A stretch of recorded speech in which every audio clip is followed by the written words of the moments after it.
Welcome to the GeeksAttic. Guys, it's just me for now. We'll have some visitors here later on. Thought I'd go ahead and talk a little bit about some Star Wars High Republic. That embargo was lifted this week on the 14th. My review of the High Republic Light of the Jedi is live, so that's awesome. It's doing actually pretty well, a lot better than I thought it would be, which is awesome. It's great. I'm excited for this book to come out. I do have it here for all the those who don't believe me. But yeah, I got the physical copy here after they sent the digital. Then the physical shows up a day after the review. So it's always nice to have the physical copy in hand when I do that kind of stuff. But hey, everybody showing up in the comments. If you guys have questions about stuff with the Light of the Jedi, I might answer those questions if they're not too spoilery. And if you guys don't mind the spoilers, then maybe I'll drop a few here. I don't know. I want to keep that stuff saved for January.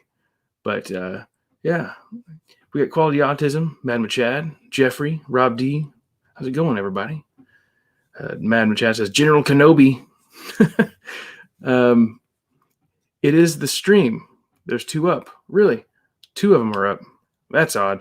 I know that I tried to make one earlier, schedule it, and it kept saying there was an error, so maybe it didn't delete. So that's going to be awkward later, maybe. Not sure. But yeah, there's some other stuff that happened in the news with the Star Wars books. Of course, last week we got the all the shows announced for Disney Plus. We had a stream that got a little crazy talking about that, and some people enjoyed it, some people did not. We've got Mandalorius Greg. What's up, brother?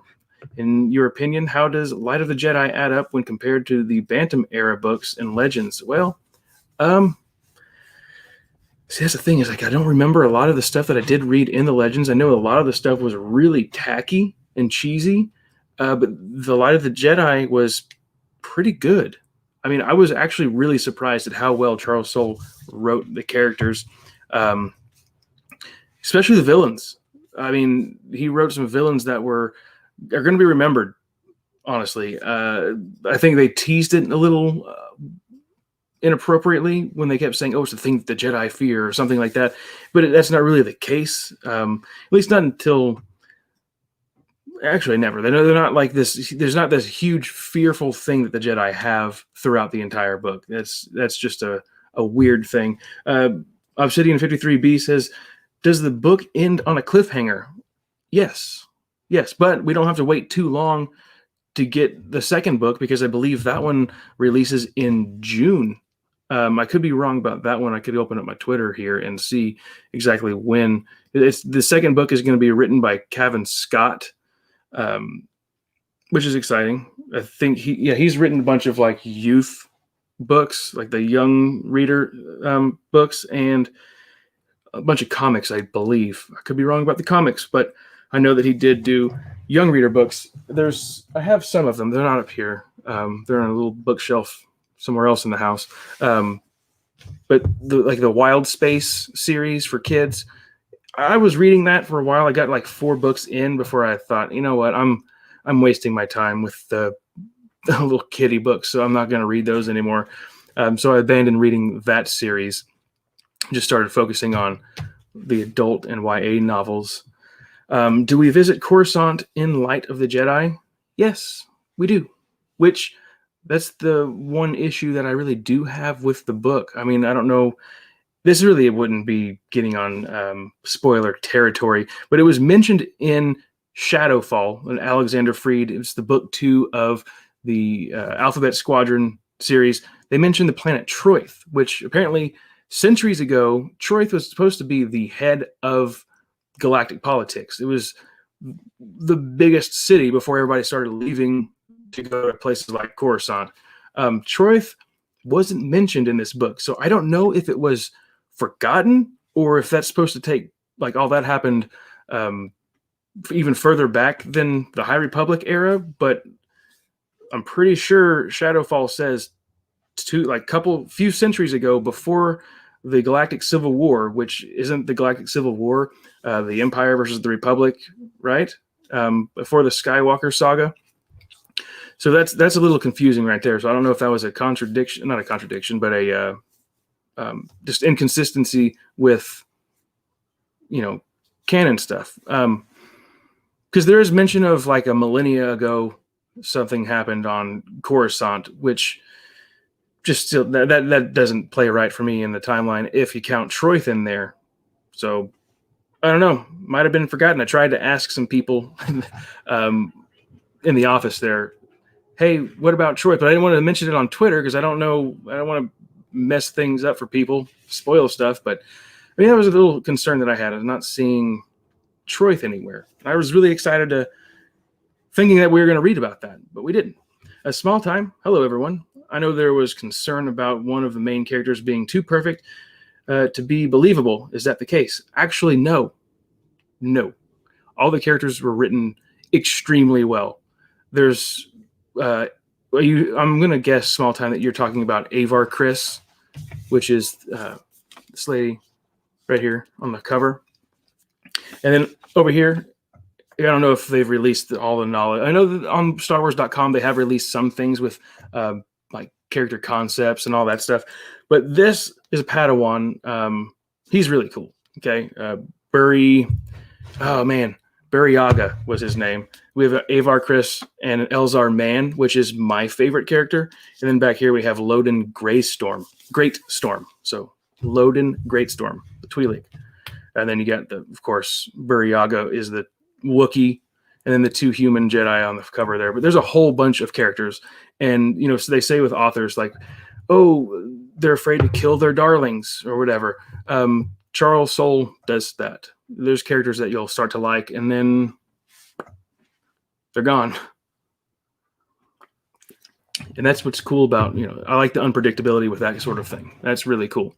Matt Machad says, Soule's Vader series was so good. So I can't remember the Soule series. I think I might have had a couple issues, but I stopped with the comics. I just really didn't have the time for them anymore. Mandalorius Grek is Loden Greatstorm in the novel. Yes. Yeah, he's got a really cool little story arc that I can't wait to see where things end up in the next book. But yeah, he's cool. We learn about his Padawan, Bell, really cool character as well. He's got a big major story arc in this book too. Everybody has the little thing that's going on, and you want to know more about each character. But Elzar Mann, like I said in my review, is just the most interesting to me, of course. And he had people saying like, "What about Avar Kriss?" Because I guess she was teased as like the main star of the book. She's cool. She has cool Force abilities, but that's what's neat about this book is everybody has like this unique perspective of the Force, especially Elzar Mann. He sees it. He reminds me of kind of like Qui-Gon Jinn. Like other Jedi are kind of annoyed by him, but he has this certain view on how things can be done, and he feels that that's why he's being held back as a Jedi Knight and not progressing as a master. So that's pretty neat. See, we got Quality Autism saying she looks like blonde Kathleen Kennedy. Actually, yeah, a little bit there. Maybe Kathleen's like, well, if you want to go into this new era with the books first, she's got to be me. Robbie, I love that color sky they used on the cover. Yeah, I like the cover. I think it's kind of like a cool older style art and the colors that they used. The palette, I like the goldish color there too. And you got everybody with their different colored lightsabers. Loden with a yellow, Avar Kriss with the green, and Loden and Burryaga with blue, and they like a bluish purple there. I haven't really looked at all of the concept art to see what all the characters are supposed to look like, but yeah, there's a lot of characters in this book. One of them that didn't make it through all the way. I was kind of bummed out, but also happy that they had the guts to do the things that they did in the book. See, Obsidian 53B, would you say, sorry, I'm looking around my little camera mount here. Sorry. So I'm like moving around. Would you say that Light of the Jedi expands the universe like Heir to the Empire did for the old EU? I would say yes. Of course, like this is going back in time when the Republic is at its highest moment, I guess we could say. So there's a lot of stuff in the Outer Rim that they're still working out kinks on, like bringing people into a republic and trying to expand the republic out. They've got this starlight beacon that's supposed to like be the light of the galaxy. It's going to be a Jedi temple. It's going to be like a medical center. Someone's lost out in space out there towards in the outer rim. They're going to be able to like be the beacon that's, hey, come this way or go that way. Everything. They've got everything there. It's supposed to be like when you're traveling down the highway and you see like a state's welcome center. Basically, that's what it is with a lot more little fancy things. Small Time says too, quality autism, the Force is female, bro. Come on. Wow. No, but the book, very pleased. I've also, how many pages is the book? Asked Jeffrey Watson. Well, let's go ahead and take a look here. So you got a nice acknowledgement section in the back there. It is 377 pages. So 377. And I know that there's a couple of, I think the first 8 chapters were released online. So if you guys wanted to get an early jump on reading that, so you'll be prepared. And when you get the book, you can just skip to where you left off. That's cool. I don't like to do stuff like that. I don't even like to read the excerpts when they release those. I like to just go in blind, read the book. I don't like to know anything about them. A book that I'm currently reading now is another High Republic book, A Test of Courage. Now this one is, of course, you've got it's a smaller book. Okay, so that means, pages are smaller, bigger text. And so this one is, page count is 229 pages. 229 pages. I'm currently at page 154, chapter 16. So pushing through this one pretty quick. It's about my 3rd day on it, which I haven't read it today. So yeah, I'm looking forward to finishing that one and getting my review done. Then we have, I can't wait to get to this one. This one doesn't come out until February. Didn't know that until another reviewer, Star Raptor, pointed that out. He's like, yeah, that one's due in February. So that's how we know to read Light of the Jedi, and then A Test of Courage, and then Into the Dark by Claudia Gray, who has written Lost Stars, one of my favorite Star Wars books, and she also wrote Leia, Princess of Alderaan, and then an adult novel, Master and Apprentice, which was Obi-Wan and Qui-Gon Jinn. And that was a pretty good book. That one had a weird moment in the middle where I was kind of like getting irritated with it, but then it was redeemed. So quality. So how is the project structured? The other novel is a sequel to Light of the Jedi, but the YA book is just standalone. Pretty much so far what I've read between Light of the Jedi, I'm obviously going to be more adult themed, but The Test of Courage kind of takes place towards the end of events in Light of the Jedi. So there's mention of some things that have happened. So can you just read this one by itself without knowing what's happened? No, not really. Because the thing that sets off the whole, I don't want to get too spoiler here. The thing that causes the chaos, okay, is in Light of the Jedi, and it's mentioned here, but not what it exactly is. If that makes sense. But this one so far is actually not bad for like a young reader book. It's more mature. It's got some little mentions of Sith in there. A little special lightsaber that the main character here, Vern, I can't remember her name. It's right here on the Vernestra. She's got a lightsaber whip, a light whip. She can turn her lightsaber into a whip, which is pretty neat.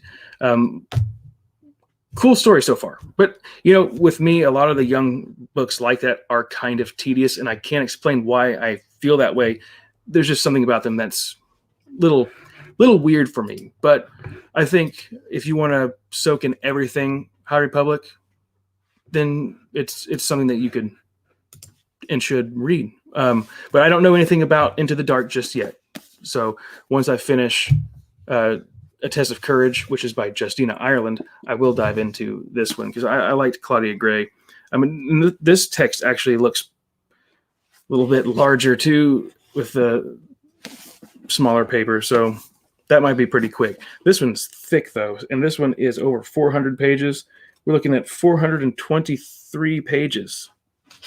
So that's cool. The embargo lifted for all of these on the 14th, but they sent them out like a week beforehand. So I'm not a professional reader, and I have another, a full-time job, so I can't just read these things and push through them super fast. Let's see. Mandalorius Greg, also thanks for pronouncing my username correctly. Awesome. Good. I didn't know that I was. Rob D says, I wonder when Kevin Scott's book comes out. I believe it's June. I need to verify. I was going to do that earlier. What's cool about Kevin Scott, when I posted my review, he actually retweeted about Light of the Jedi. He retweeted it and liked it. It's like, wow, it's not even your book. January 4th, Star Wars Del Rey is going to be doing a live stream, so that's cool. June 29th, The High Republic, The Rising Storm, which is book 2 by Kevin Scott. So June 29th, that's when we can get the sequel. I missed something by Mandalorius Greg. Who is your favorite new author in Star Wars as in post-Disney buyout? Mine is Claudia Gray and Alexander Freed. Those are actually my two favorite as well.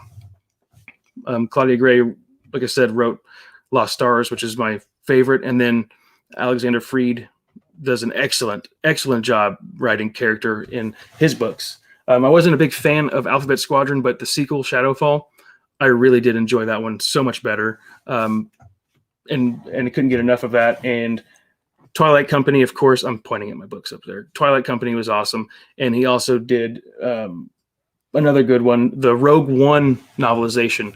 That was an amazing novelization. He did such a good job with that one too. Let's see. Madam Chad, I was going to ask if they mentioned the Sith, but never mind. Okay. Yeah, there's some mention. They don't go too deep into it. I've got theories about some stuff, but we're not talking about that right now. Mandalorius Greg, the Sith are out there, just in the shadows at this time due to the ideology of Darth Bane. Yeah, see, that's the thing that I can't remember. I can't remember with the Clone Wars when they had a Darth Bane come in. I don't know how old he was supposed to have been in the Clone Wars cartoon. Does anybody in the comments know that one? Is it mentioned, or is it just like, oh, thousands of years ago, Bane, or like, oh, just a few centuries ago, Bane? Rob D. Nope, let's see. Jeffrey Watson says, my favorite new canon author is Freed. Love Twilight Company. Yep, I would really like to revisit that one. I might listen to that one on an audiobook. That'd probably be a good one to hear. Rob D. Matthew is lying. His two favorite new canon authors are Chuck Wendig and Kevin Hearn, author of Heir to the Jedi. No. See, I don't know who's worse. It's like, yeah, Kevin Hearn. It's like that book is just so bad he never got another shot at writing Star Wars. Chuck Wendig, awful. Kevin Hearn, awful. E.K. Johnston, which is the Queen's Peril. Like I said, the Reader's Peril, which is, yeah, she's gross. I don't like her books. And we've got, I lost my train of thought thinking about E.K. Johnston, what she did in those books. Another awful one would be Daniel Jose Older. And mostly Delilah S. Dawson. She does some weird things too sometimes. And I'm always like back and forth on the Phasm novel. I'm like, yeah, it sucked. Oh, it was okay. Oh, yeah, that one had like Mad Max Star Wars. So it's like the up and down with that one, but all of her other stuff, kind of iffy. Well, no, I take that back. Galaxy's Edge, Black Spire. I actually did enjoy that one. I can see why people don't, though. I think I said that in my review. Quality autism. I thought Chuck Wendig was your favorite author, or maybe Kevin Hearn. Matthew does love the work of E.K. Johnston. No. Ministration in Star Wars, just no. Bad with Chad, great minds think alike. Quality and Rob, yeah. Mandalorius Greg, chill. Heir to the Jedi is a literature miracle. Wow. No. See, I need to do another book tour bookshelf tour to go through all of these more in depth, like listen to them on audiobook or something, and then go through them. I don't know. I've got ideas. I do need to do another bookshelf shuffle, like I did, I think, last month, where I need to put these High Republic books up on the shelf, rearrange some things. But then again, it's like, do I do that now or wait until I get the hardcovers in for these? Because I'm pretty sure, I'll do it beforehand, because February, 2 more months of just letting a book hang around outside somewhere. I don't like doing that. M.K. Kennedy, ranking of canon Thrawn novels. Okay. Well, Thrawn, Treason. I mean, I liked all of them, but I can understand why people don't like them. Yeah, the character, he's too perfect, he's flawed, but sometimes, a lot of people will give that like a little, just have fun with it, which is what I try to do. I try to enjoy all of the stuff. I don't want to go into a book hating it, or like, I'm going to hate this book, this thing's going to suck. I'm like, I want this book to be good. Please be good, because I'm spending my time reading it. You know what I mean? We don't want to hate these things. I know some people like to do that with movies, that's a little bit different. Movie, 2-3 hours max. Book, week, 2 weeks. I guess like me, I'm a slow reader. I managed to read through sometimes I can manage to read through things fast. Light of the Jedi took me a week. Okay, maybe a little bit less than a week, but I got it done in time for the embargo to lift. Even though I read it until midnight or 1 a.m. on the 14th to get it posted for 7 a.m. Wanted to be the first one out there, and I think I might have been. The Thrawn. We've got Thrawn Treason, Thrawn. See, I forget these things. Thrawn Alliances, and then Thrawn Ascendancy. I think I like Thrawn Ascendancy, Chaos Rising the most, followed by, I guess, the trilogy as it goes on. I really can't remember the events of Thrawn Treason. Alliances ties in, I think, to Thrawn Ascendancy, because there's like a paragraph taken from that book and inserted into Ascendancy with the whole Anakin run-in, which I thought was kind of funny, but also like, okay, come on. Mandalorius Grek, who doesn't love reading about Luke's noodle play? Yeah, that was weird. And it's like, just, hey, can I have this lightsaber? Oh yeah, you can have it. My father was friends of a man named Anakin Skywalker. You're like, okay, come on. Looking here. Rob D, are you going to eventually get to the Myths and Fables short story collection? The premise sounds interesting. I need to. I actually have it. I need to get that. I still haven't finished the Dark Legends book. The one that has the awful cover with Darth Vader on it. It's like a little tiny book. Kind of looks like this almost in size, but it's hardcover. I haven't finished that one. And that was neat. It's like little short horror stories in Star Wars. Mad Machad, do those embargo borders bother you a little? On these? Not really. Because I know that the hardcover is coming out, and I'll get those too, I'm sure. But I mean, it's kind of like one of those cool things of like, oh yeah, I reviewed it, so I kind of, I don't know, it's cocky sounding, right? But I like it. I think it's cool. It's on the back too, that's weird. That might be the little flashy, like, I'm out in public, like, yeah, look, man. No, I don't like to be a jerk about it.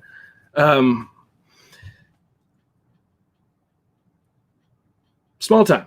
Maybe the author misheard when the editor suggested more administration and thought they said administration. Maybe, but yeah. And then when it came back through, the editor was like, "All right, diversity." Quality autism. Thrawn Alliances was for sure Zahn's worst work. That was the weird one. Yeah, that had the Anakin and Padme search, which I don't.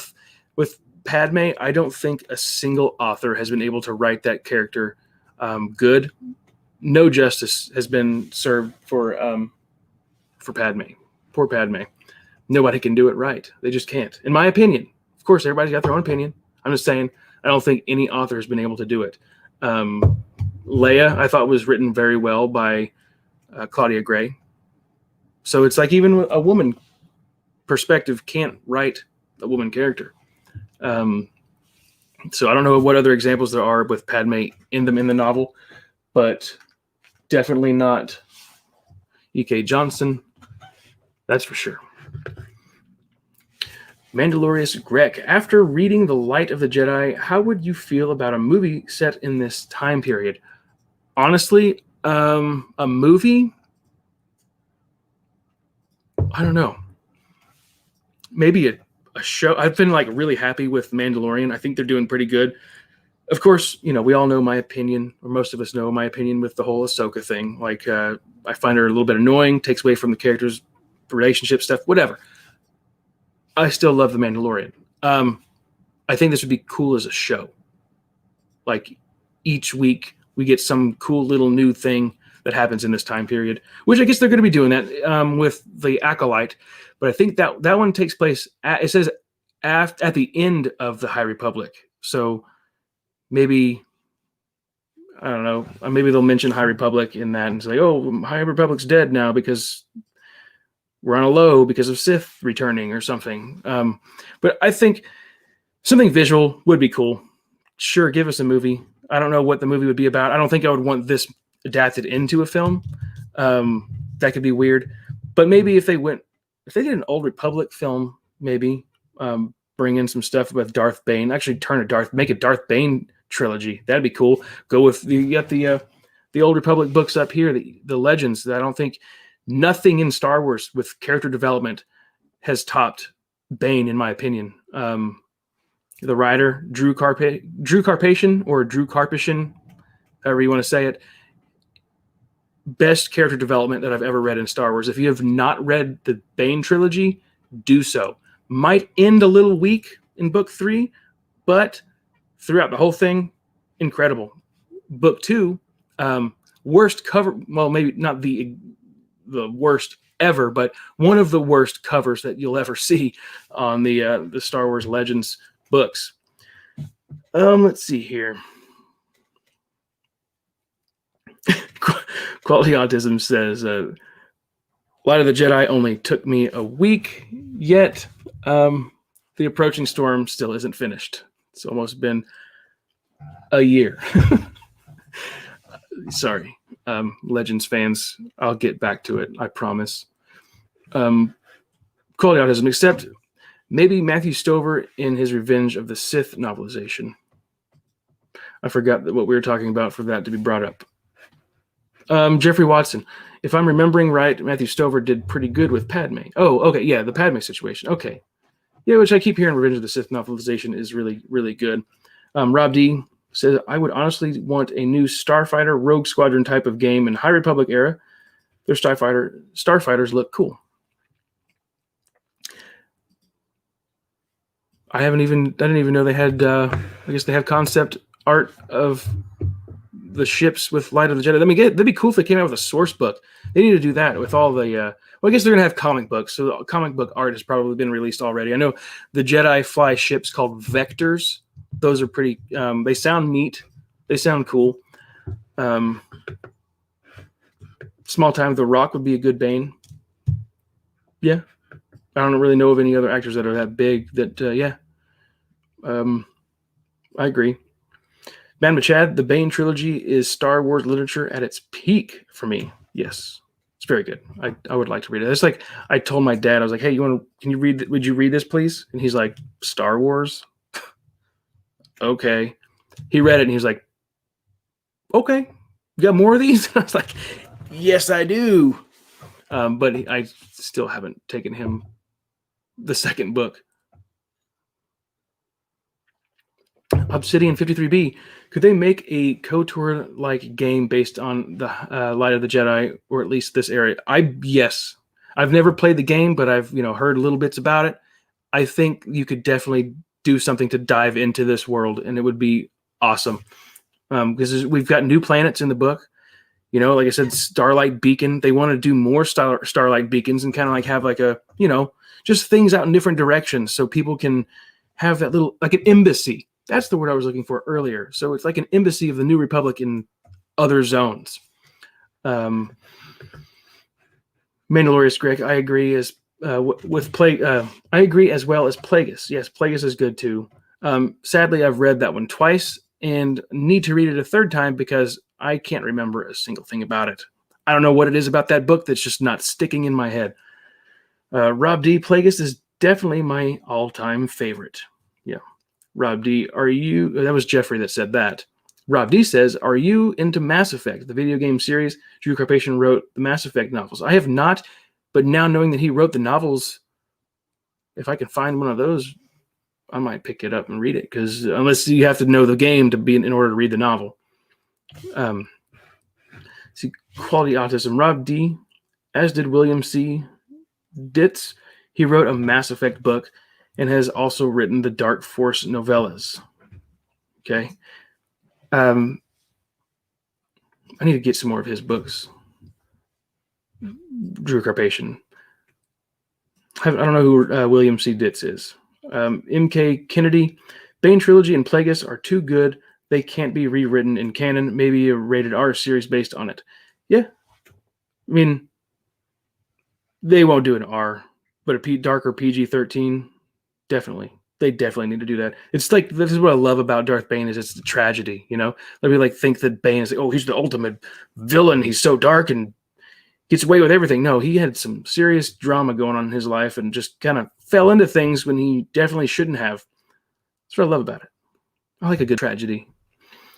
Madam Chad, Troy Denning is writing Halo books. Quality Autism. Spoiler, Darth Plagueis gets killed by Palpatine. What? Oh, Madam Chad. No.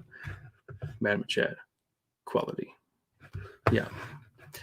Let's see here. I'm going to do something because we got to probably move on to another subject here. If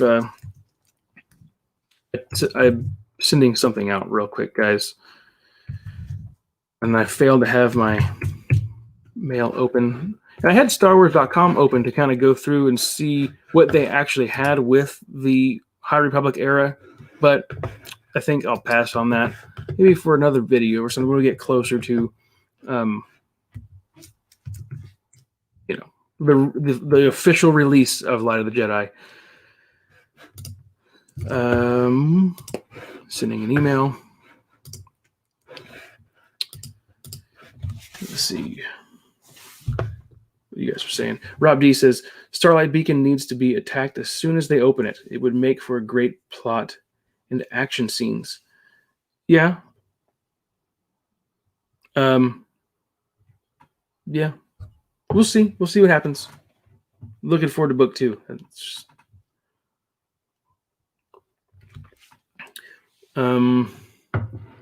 Quality Autism says, Bad Machad, Denning is writing Halo so he can destroy that franchise too. Jeffrey Watson, it's not a tale the Jedi would tell you. Yeah. Madam Chad, from what I hear, he's doing a good job in that universe. Talking about Denning. Maybe he just likes it better than Star Wars. Sorry,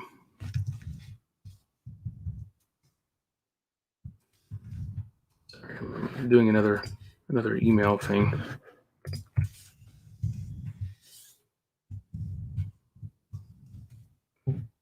But when these books come out, if you do enjoy canon occasionally, or you're all about it, Light of the Jedi for sure. I think you'll like it. Like I said in my review, there are cheesy moments that are like, okay, maybe not do that, but overall, character development really won me over with this book, and just the setting, it was neat.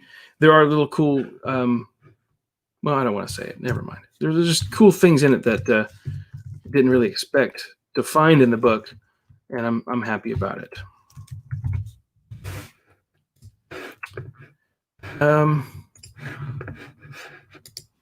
Yeah. Okay. There's been some other stuff that happened in the news, and I've got somebody here, guys, to join us. Turn my headphones on here. Make sure it's plugged in the back, too. Guys, welcome to the stream. Adam, So glad to How's be it on. going? Hey, how's it going? Can you hear me? Yeah, I can hear you. Yeah, All right. going pretty good. How about you guys? Doing great. Just talked about the Light of the Jedi. People had some good questions in there. Oh, nice. Excited to talk about it. I got 3 books. Adam? I want to ask you: do you plan on reading the High Republic stuff? You think you'll ever get around to? Yeah, I'm planning to. Yeah, I think my wife is buying the first one for me for my birthday. So. Oh yeah, awesome. Yeah, January 5th is when it comes out. So Nice. ask for it early. So we got everybody. We got Quality Autism, Bad Machad, all out there in the comments. And oh my goodness, jumping from the comments into the video, we've got Noah, Quality Autism himself. How's it going, Noah? It's going fine. I only have like 20 minutes. Oh, okay. But that's worth it. Yeah. So, Quality, I think I might have asked you this before. Have you read a single new canon Star Wars book? Yes. I read the Aftermath trilogy. Oh, ouch. Ouch. Yeah. Is that what's keeping you away from like reading something else, or have you just like thought like I got too little time and I want to read something else? Yes. I know I can read something better. Okay. I also read your favorite book, Heir to the Jedi. Oh gosh, oh look who it is. Hey. Hey.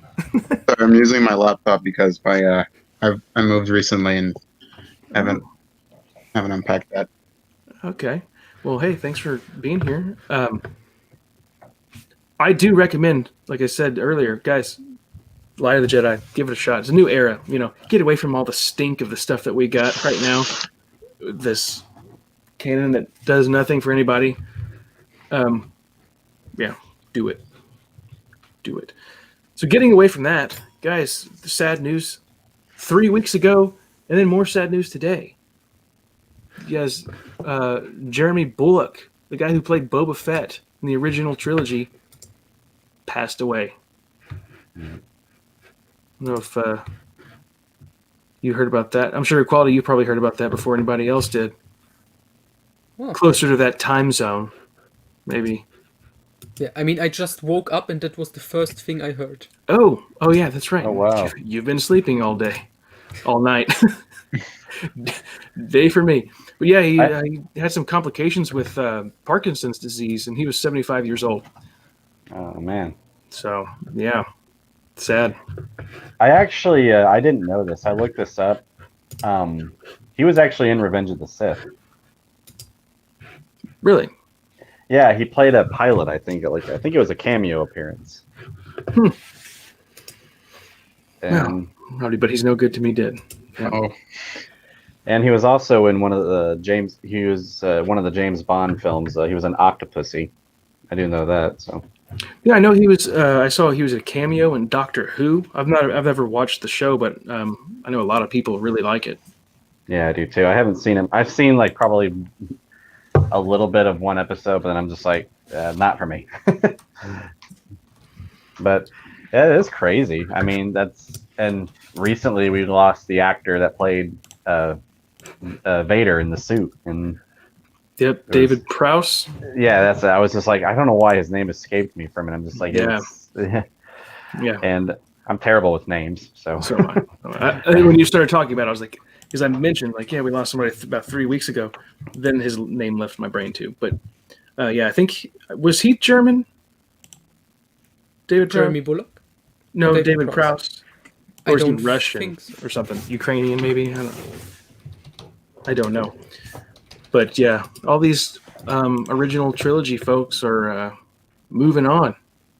It's sad, So I checked David Prowse is from England. England. Okay. Yeah. And Adam, you mentioned it. I looked it up. Jeremy Bulloch was in 3 James Bond movies. Oh, he was? Yeah, he was in The Spy Who Loved Me, in For Your Eyes Only, and Octopussy. Oh, nice. I was out about to go out grocery shopping. I was just kind of wanting to look it up real quick, and I just saw Octopussy there. I didn't know he was in 3. Wow. It's and I didn't even know he was in Revenge of the Sith. I mean, like I said, he may have just had a cameo appearance, and yeah, Yeah, I wonder in which part. Yeah, because it was. I know George Lucas, C-3PO. What's that guy's name? His name always leaves my brain too. Anthony Daniels? Anthony Daniels, and even George Lucas. They all had little cameos. The guy that played Jar Jar Binks had a cameo. Jeremy Bulloch, like I said, I think he played a pilot, Captain something. I think he was in the he was taking Obi-Wan and Yoda to the Coruscant Oh, okay. in that one scene. Yeah, see, Robbie says, I think IMDb has a full list of deceased Star Wars actors. I think it's about up to 150 now. What? Yes, all like the background and production team and all that stuff. It's wild. I mean, they were all older, a lot of them back in the day. So, yep. Yeah. Last year was Peter Mayhew and Carrie Fisher. Yeah, I think she was about 2 years ago, wasn't it? 2016, I think. Was it 2016? Oh, yeah. That's in right. between that and The Force Awakens and that's Last right. Jedi. The Last Jedi just finished. That's right. Yeah. Yeah. Okay, guys, we got another one in the stream tonight. That's right. The Last Jedi just finished. That's right. Yeah. I'm offended that Noah was in here before me. Right. You said you weren't going to be around. I wasn't going to be around. Then you were. Okay. There's an echo somewhere. There is a really bad echo. Wasn't going to be around. There is so much echoing going on right now. Sure, it's not me. There's an echo somewhere. There is a really bad echo. Going to be around. There is so much echoing going on right now. Oh my god. That's good. How's that? I literally can't hear anyone now. You can't hear anybody now? I can hear me. Let's see. Rob D. Kenny Baker 2. Yep. Little R2D2. You can hear me. Well, I just turned down my volume. Yeah, Rob D. Okay. Kenny Baker 2. Yeah. Well, now we've got another echo. We can still hear it. Well, I just turned down my volume. Yeah, Oh, jeez. It's so... Oh, you know what it is, guys? I have the stream up on YouTube. That's my bad. I was literally... A round of applause for Jeremy. Everybody. Speech. I'll hear it twice. I've been meaning my to. lights. All of my batteries died, so I can't even light my shots properly. But Yeah, I've been meaning to. Obviously, I was not prepared for this. It's fine. That works ish. Chris and Noah didn't know they were getting an invite either. It just happened that way. I appreciate Chris. I don't appreciate Noah. Yeah, speaking of, like, last time you guys were all on here, foul language. we had a 007 talk that lasted probably 30 minutes or longer. I've been meaning to snip that out. Just haven't had the time yet. This was probably more like an hour. I was about to say. Yeah, so I plan on cutting that out. I downloaded the file to mess with it. So everybody look for that soon, the 007 stuff. I started watching From Russia with Love. Speaking of 007, I guess we go ahead and get that conversation over with. I started watching From Russia with Love and never got around to finishing it. So I have maybe crazy stuff. I'm sure everybody here's seen it. So the part when they get off of the train, when James Bond gets off of the train to go somewhere else, that's when I turned it off. So you saw probably my all-time favorite fight in a James Bond movie. Which one is that? The train fight, the fist fight, the brawling. Maybe I dozed off. You missed the best part of that movie. Fighting in the train? Yeah. He gets into the against fight. Red Grant. Yeah, he gets into a fight with the guy from Jaws. Okay. I don't remember that. Does Pluto TV cut stuff from the films? Dude, this is why you need Amazon Prime. I know. Yeah, I know. Because I remember I remember James Bond walks by him at one point in the train. And they ended up sharing a cab. I'm sorry, I'm mixing it up with the book because in the book it's Smash who has the whole plot against Bond, and in the movie it's Spectre. So if I do end up swapping those names out, that's why. Otherwise, it's a pretty faithful adaptation of the book as far as those go. Okay. Chris, Has any of you guys okay. has any of you guys ever played the PS2 game version of From Russia with Love? Yeah, it's pretty solid. Sean Connery came back to do voiceover. Mm-hmm. That's the big thing to take from that. Chris, to answer your question, I just remembered it. They have Amazon Prime Instant Video has most of the Bond movies free.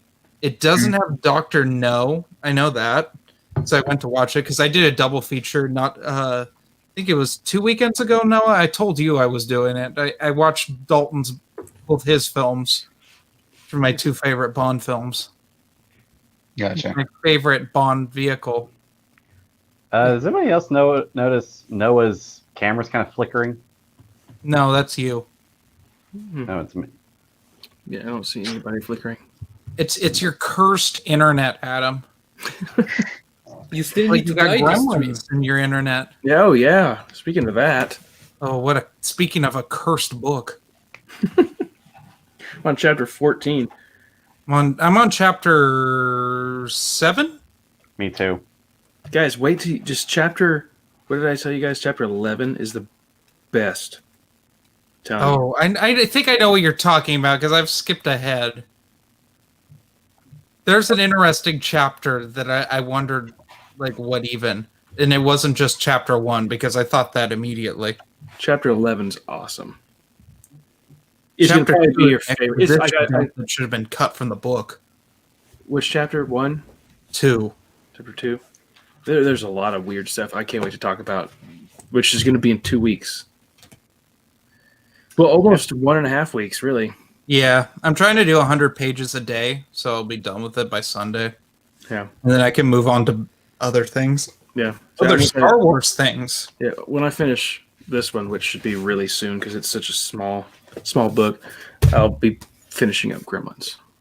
Oh, by the new author.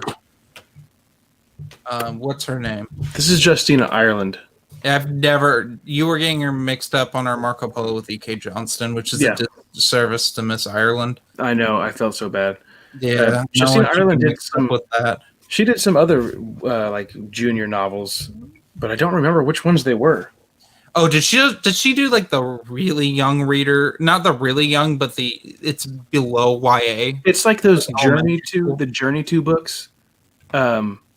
There's one that was released before The Rise of Skywalker, and the cover was like bright red with Rey on the cover. Oh, she does those. She did that one. She did that one. I Okay. think Kevin Scott might have written one of those. No, She didn't Greg write Callboat Squadron. I know that. There was someone named Wing. Ween. Ween or Wing. Wing? It doesn't matter. It was like, did you listen to that audiobook where Kelly Marie Tran Yeah. on 5 Xannies? Yeah, she just sounds so wasted on that. It's embarrassing. Jeremy, speaking of YA stuff, I'm reading your favorite book series, Last of the Jedi. Oof, the big oof. I really like those first 2 books. And then Lucasfilm said you can't have Obi-Wan as the main character after Revenge of the Sith and have him wandering around off of Tatooine. You gotta go back. So they aren't the worst. They aren't. Rebel Force is worse because it's got Ferris Olin, and it's not written by Jude Watson. It kind of is. We don't know. It's gonna answer Rob D's question there. Yes, there are Bond films that are skippable. It's the. Well, I was gonna say Never Say Never Again is skippable. Well, Oh, yeah, that's the ultimate skippable, along with the Casino Royale parody and the Casino Royale teleplay from the 50s that only probably Noah and I have seen. It's even doubtful if Noah's seen it, where James Bond was called Jimmy Bond. Oh I yeah, saw a and trailer. they changed Felix Leiter's name because apparently they thought like, oh, Felix, that is too gay of a name. They did not. That's Felix? what he's named in the 50s version. He's named like what's his name? something even more stupid than Felix. Like, Hey, there's nothing wrong with Felix. yeah, I there's had nothing a wrong, very, but they very wonderful cat named Felix. He was a good boy. changed it. What was it? It was something It stupid doesn't sounding, matter. like Sinclair or something. Like the gas station. Yeah. Let me Uh, check. Well, the other part of Rob D's question was how many hours would he need to watch? And small Oh. time says 53 hours. That's a long time. I mean, you know what you could skip. Let's throw some Bond films that are in the canon Bond films. I say canon because the canon ended with Die Another Day, and they rebooted it with Craig. We'll just throw the Craig films in there because like the big box set has the Craig films. Die Another Day, The World Is Not Enough, Quantum of Solace, ish. I mean, if you're going to skip Quantum of Solace, then skip Spectre because Quantum of Solace is mentioned in there and retconned. Diamonds Are Forever. View to a Kill. You took. I already said Moonraker. So I just want to say Octopussy because it's not that great, but it's still a decent Roger Moore film. I honestly am of the opinion that Roger Moore should have stopped with For Your Eyes Only, because that's like the ultimate Bond's old film. I will say that the better old. Actually, I don't know. Skyfall exists. And that's a pretty good Bond's old film, except for there was never a middle Daniel Craig's prime Bond. He went from being them attempting to make him look like he's 30 in Casino Royale and Quantum of Solace to he's just too old to be Bond now, which they're about to do for a third time in a row. Now he's really too old to be Bond. He's getting the Roger Moore age. is he older than Roger Moore now? I think they're about the He's same age. He's in his 50s. He's like about my parents' age. I think Older? I think he's a little over 50. Yeah. Yeah. And I looked it up. He was named Clarence Leiter in Casino Royale 1954. That is a worse name. And he was made American. No, he was made British and Bond was made American. Yeah, because it was made for American television. So like 50s pro America. Even though the books were really popular in America and they wouldn't have really had to change it. I don't know. I'm almost done with Goldfinger, the novel. For Bond. What do you think? I'm digging it. I was not a fan of Odd Job Eating a Cat. We all know I love the cats, and that was not only racist, but it just upset me as a feline lover. You ate a cat? Yeah, he's fed a cat to teach Bond a lesson of not snooping into things. That's the short answer. Yes, because Bond was snooping around in Goldfinger's house and he was blaming a cat for something, and then Goldfinger gave the cat to Oddjob to eat. Oh, wow. That is, guess, kind of racist, isn't it? And it's sad. It was a poor kitty cat. The only thing I know about Oddjob is, he's an Asian guy, and he's like super short, and if you play 007 GoldenEye with me and my friends, he was banned. You cannot play Oddjob. Oh yeah, because he was like you could barely hit him and everything. He's like he sneaks around and you can't see him unless you like look down, and he's already standing there looking up at you, and he just karate chops you because we always did like one hit kills. So yeah, I remember those days. So basically, Oddjob just came up to you and smacked you in the crotch, and you died. I mean, Yeah, he has a cool martial arts show where they, Ian Fleming, it's the only time so far I've noticed that he does a lot of research in his books, and I always appreciate when someone does research. But he said the karate came from China. No. Martial arts. Okay, we can make that argument. Karate came from Okinawa, which he does say it got perfected in Okinawa, so... For the late 50s, that's kind of acceptable because there wasn't a lot of information on that. Small time, this question, I mean, come on. Timothy really? Dalton, come on. Dalton. I wouldn't know. Yeah. Hey, Michael. Hey, Was how's it there going, Mike? moms would have someone to gawk at. He's like the ultimate hot guy for mom. Well, here's a question about Star Wars here from Mandalorian Greg. Are you all fans of the new Jedi Order series? I'm gonna have to say I don't know because I haven't read it yet. It's the Same. best thing ever. Can't Pretty comment. Gucci. I See, did aren't see you- some at the. Oh, go ahead. I'm sorry. No, you go ahead. I was just gonna say I did see those books at the bookstore today, but I haven't read them yet. You'll find them everywhere. Oh, but, I got lucky when I found them. They had them all, every one of them, at the half price bookstore over by where you are. Really cheap, like $2 a book. And I was like, do you guys want to hear how much I paid to rebuy New Jedi Order? I bought it in one lot, all of them in hardcover, for $250. That's actually a pretty good deal in America because a lot of those are book club editions only. oh, nice. So yeah, it's not as nice as my. It took me 2 years the first time to collect New Jedi Order, and I had all but one in the book club size. I didn't have Balance Point in book club size. I had all the other ones, but now I have like most of like the main books, the ones that were released everywhere in hardcover in standard hardcover size, except for Vector Prime. I have that in book club size because there was like 10,000. Like, there's so many. You can find Vector Prime in hardcover like everywhere. Mhm. Yeah, that's one with the real ugly cover, isn't it? The New Jedi Order has some acquired taste covers. It was kind of wonky. Some wonky covers. Those Yeah. early 2000s. Chris, have you read them yet? Nope. I mean, I have the first book. I have Vector Prime on my Kindle, but I haven't gotten a chance to read it. Okay. It's sad.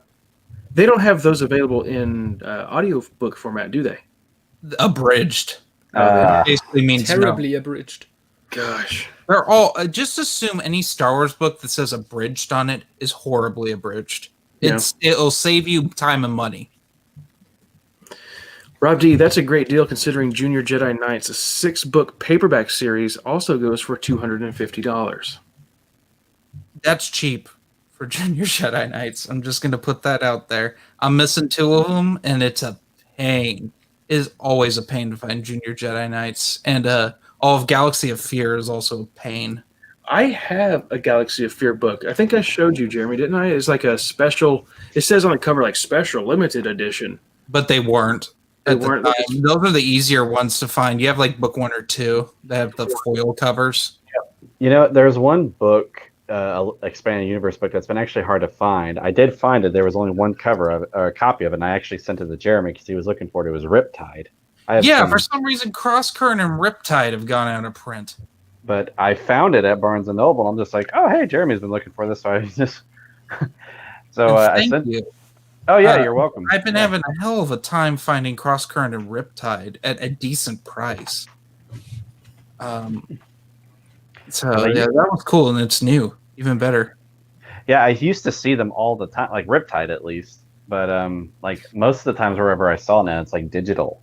But when It's literally the reverse of Close Encounters, the novelization. You can find in pristine shape anywhere because no one read this. And I'm worried then the day comes we do this on paper movies because all of us have this. Probably every one of our viewers has a copy of Close Encounters of the Third Kind or can get it for 50 cents. Like, Matthew had so many copies of Close Encounters that he once sent me a copy of it. I actually saw like when I was at the bookstore, I saw 5 copies of E.T. and 3 copies actually of what was it? The sequel to E.T., the Green Planet one. Green Planet. Yeah, I think that's a prequel. No, it might be booked. I don't have it up here. I don't know why I'm looking. It's obvious. It's a tie-in to Cloak of Deception. That's the bridge. That's the bridge that brings them to Star Wars. I was gonna say though, I did get my first canon novelization, and I want to say thank you to Jeremy for. So. Yeah, I got him this. It's a Century printing, which is a UK version, and it's the oversized paperback, which Adam prefers. I do actually. Thank you. And I don't prefer it. Is that the normal novelization? Yeah, it's the expanded edition, which means it's the normal novelization. Oh yeah, because there's the YA one by Joe Schreiber. No, it's the Mur Lafferty. No, the Joel Schreiber one's probably better. I almost bought this today. I'm gonna have to go back and maybe get it, but I found the illustrated version of the novelization of Return of the Jedi. Because I you just- got the Empire Strikes Back and Yeah, I was finish just. that collection. I'm sorry. You got to finish that collection. Yeah, it's just the only problem was the illustrations in Return of the Jedi weren't as good as in Empire, and I was just like, Are they not Ralph McQuarrie? I can't remember. I just I mean, some of the Return of the Jedi Ralph McQuarrie art's kind of wonky. Have you seen what the concept art for Jabba was? mm-mm. Bad. I once had a book full of Jabba concept art, and they're all terrible. I saw the concept art for Darth Maul. When it was going to be like when it was going to be a female, and it looked terrifying. But Oh, you mean the Babadook? yeah. So, guys, I gotta go. All right. Yeah. Quality. And Thank you. Jeremy, Yes. just so you know, you need to come up with a name for the James Bond Yeah, people podcast. start throwing James Bond podcast names in the chat. Love to. Noah and I are just bankrupt on an idea of what to call the podcast. Call it the Shaken Not Stirred podcast. Kind of like that. Not gonna lie. Oh, no, what do you think? Later. Have a good day at work, Noah. Yeah. Yeah. Yeah, Hey, man. see you, man. Join. Bye. Bye. Oh my God, we're all so close together. We could all hug. Look at that. I like this, Brady Perkins. I love to tell people that ET is a Jedi. And small- Brady Perkins, I love. Sorry, before we get to small times, Brady Perkins, I love your little picture of Matt Wilkins. is that really Matt? That's Matt Wilkins' most watched video on YouTube. Really? It's also his first video on YouTube. Oh wow, that is pretty funny. Yeah, small time. A good bit of Close Encounters was filmed in my area. That's cool. I mean, I don't ever remember seeing the film. Have any of you guys seen the film? Yeah, I saw it this year. My mom really likes Close Encounters. We used to watch it on VHS quite a bit. It's kind of slow film. Matthew, you're forewarned. It's got a really cool ending and some really cool special effects, but it's that slow build. Well, see, sometimes I like a slow film.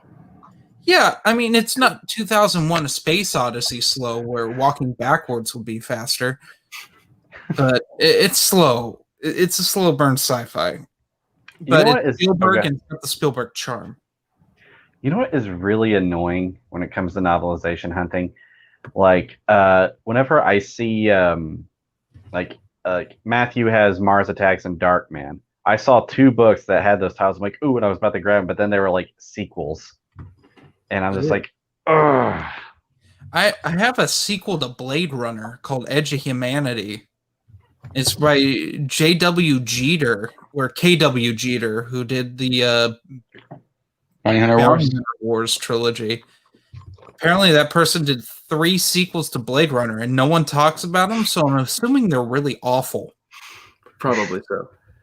Speaking of authors, Rob D, does anyone feel that there's a lot more one-shot authors with the new canon than the books from the EU? Actually, no. I feel like they keep recycling the same authors in the new canon now. Now, not at first. In the beginning, yeah, they had because we had Kevin Hearn. Who else doesn't write That was anymore? a fluke. Claudia Gray had 2 books. I was gonna say, Not go Claudia ahead. Gray. Christy Golden. Sorry. Those are the Sith author. I forgot his name. Paul S. Was it Kemp. Paul S. Kemp? Paul S. Kemp. Yeah, that was- So I can explain some of these. They were obligated. They were under contract to write EU, Mhm. and that got scrapped. So they wrote things. That's why you had John Jackson Miller. You had James Luceno. Mhm. You had Paul S. Kemp. Those are the main thing. Christy Golden at first. Like the first, not necessarily, with the exception of Aftermath, they were all planned out as EU books. Yeah.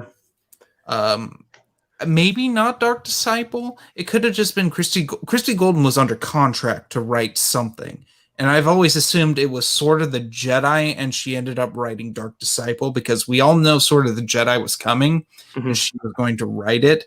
Whether she wrote it or not is one of those things where she claims she didn't, but other authors beg to differ. I won't get into that because that's really getting into the weeds of things. But she had like a whole plot line that supposedly she was going to do in the next EU event, and that's not. She claims that was never going to happen because she just wanted to stay buddy with Disney and write for them some more. But you know, a lot of those, like James Luceno, I doubt he'll come back. Oh yeah, no. With Paul S. Kemp, they won't come back. Paul S. Kemp is too busy writing on his Twitter, fighting with everyone. John Jackson Miller's made a few returns though in short stories. Short stories, yeah. It's always bringing back his characters.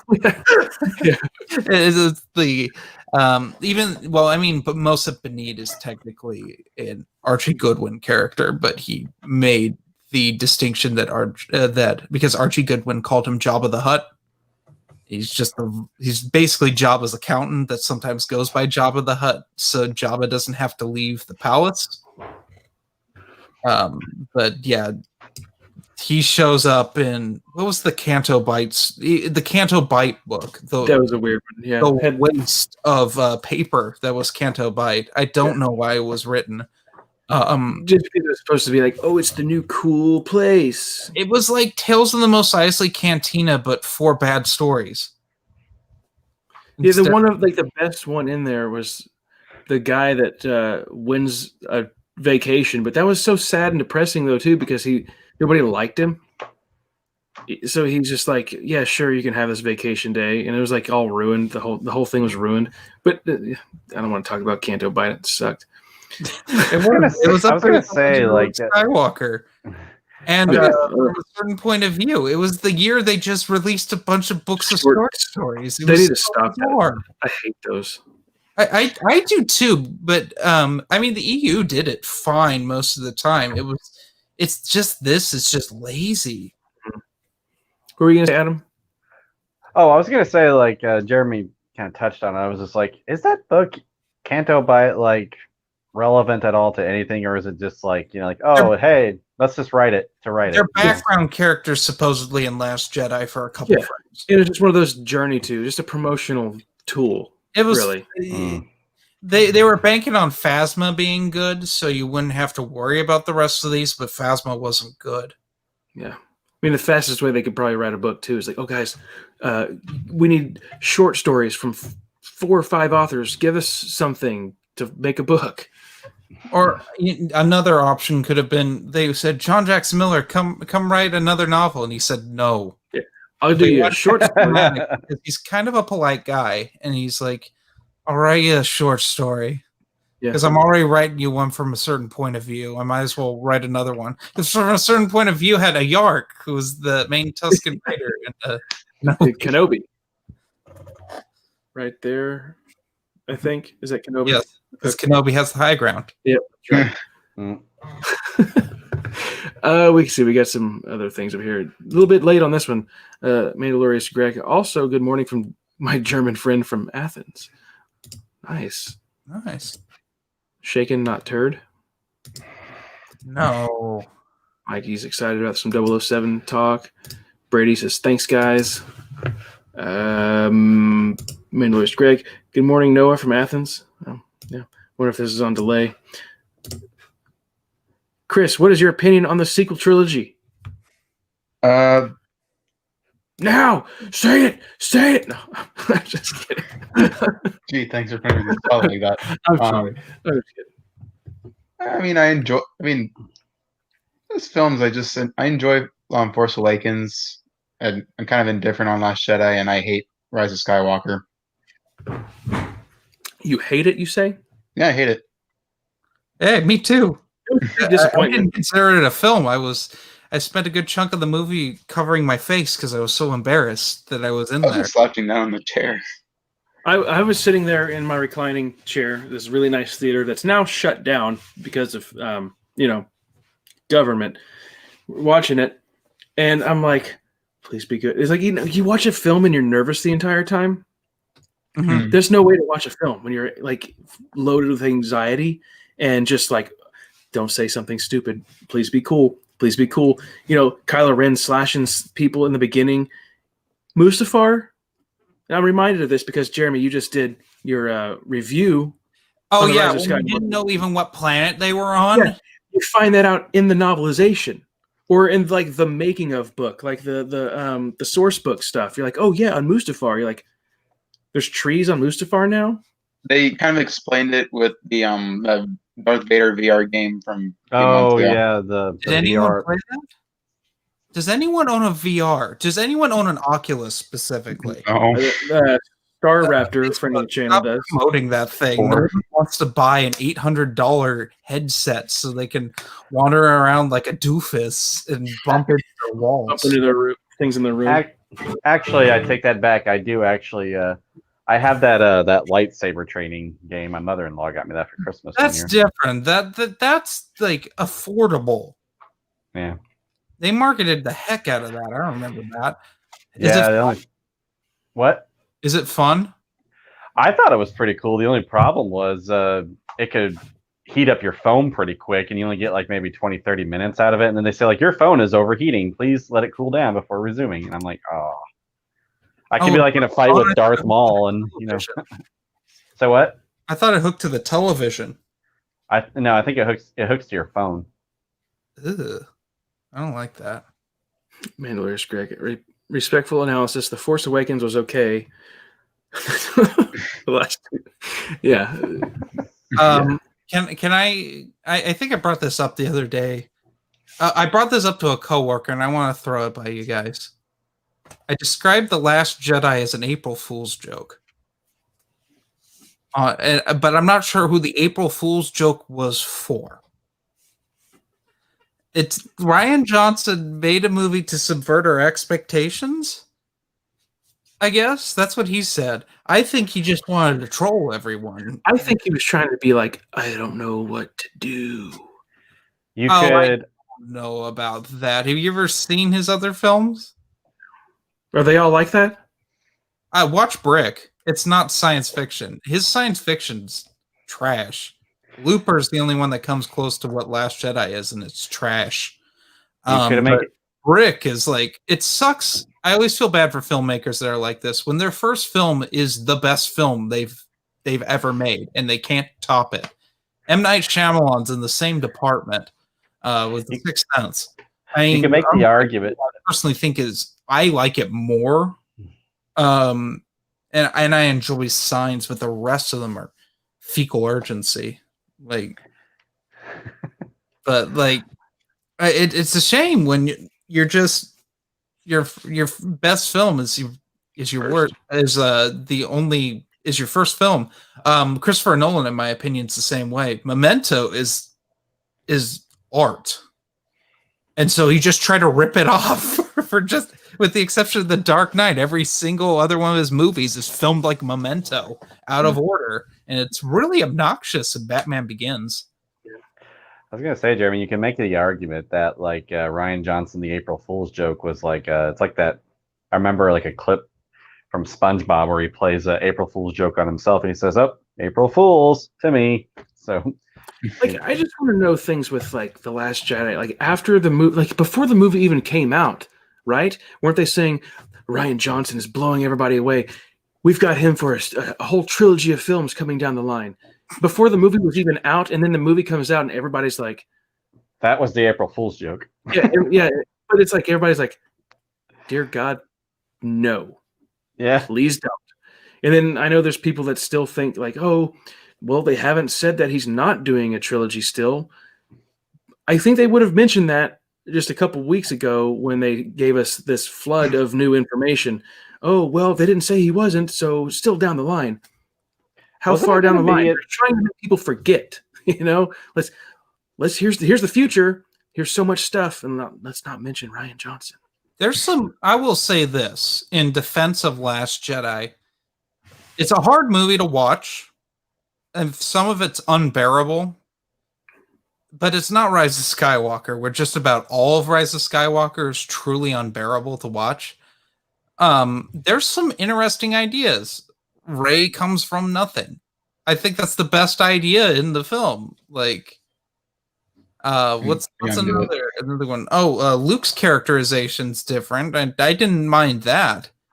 But you have all these weird What did you want New Jedi Order, Luke? Or when Luke and Fate of the Jedi, he and Ben are trapped on, get jumped by 15 members of the Lost Tribe of the Sith, and he just single-handedly kills all of them while he's poisoned and ill. No, they're not going to do that. They went the complete opposite direction, and I respect that. They shouldn't have killed him off necessarily because, you know.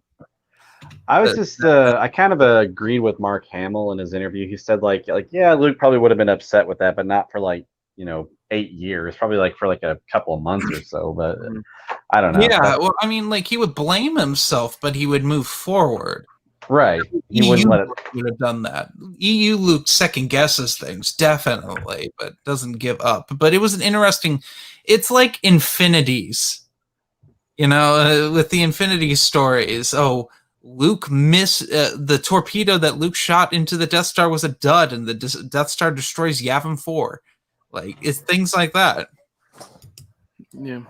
Small time Mike Zero knew. Mike Zero. Ugh. Knew that Christensen would come back, and so many people doubted him and his great video thumbnails. I'm in the boat of with all those other people that were like, please bring Hayden back, even as a Force ghost. That would have been cooler to have him come back maybe than Yoda, just to be something different, It would have been neat. Something to tie things back to the original. That's what everybody kept saying. Oh, they're tying things up. Nothing got tied back. Had you have brought Plagueis in, that would have tied you back to episode 3. But they didn't do that. They had plenty of opportunity, but they went with the most weird, random, stupid stuff. I preferred remember that ridiculous theory that we talked about where someone was saying, oh, what if Rey is Shmi? Remember that ridiculous nonsense? Wait, what? You're going to get me laughing again. There was the theory that Shmi is Rey. Remember there's a little time place where... Oh, the world between worlds. Between worlds, yeah. It's like Rey goes back. They even tied the baby Yoda into it somehow, which is weird. But she goes back in time to Anakin, and I don't know. It was a weird mess, but I prefer that theory over what we actually got. Like I said before, I have seen The Rise of Skywalker in theaters one time. Every other Star Wars movie that came out in theaters, I saw at least 3 times. Rise of Skywalker just the once. I now have it on Blu-ray because my kid was like, "Can we have it?" And I was like, "Yeah, sure." I guess to complete the collection too. Yeah. Haven't even opened it up out of the box. So okay, I have a packaging complaint about these movies and the Blu-ray, the single Blu-ray releases. Can I? It's super petty, but can I just show some stuff off here? Sure. See, I still have to review this. The Rise of Skywalker, the art of The Rise of Skywalker. I actually review those. Do what? You actually review those? I have, yeah. I've done about 3 of them. I also have. Well, first of all, I'm going to show off this because this is a pride and joy. Ooh, that's really nice. Art of the Mandalorian. I hope I get that for my not official copy of Droids and Ewoks on Blu-ray. I'm waiting for a Blu-ray player to actually play those on. But okay, let's get into this. I really dug when they released these. They were promo for Rise of Skywalker. These covers. Oh yeah, I saw those at Target today. Yeah. These are the current ones they do. So we got episode 2. Into the Sith. Solo, which I had to pay a ton of money for this. You can't find that. You couldn't when these came out. You couldn't find Solo and Rogue One in stores. People preferred those over the everything else. Maybe they didn't stock them at all in the stores, and so you had to buy them online.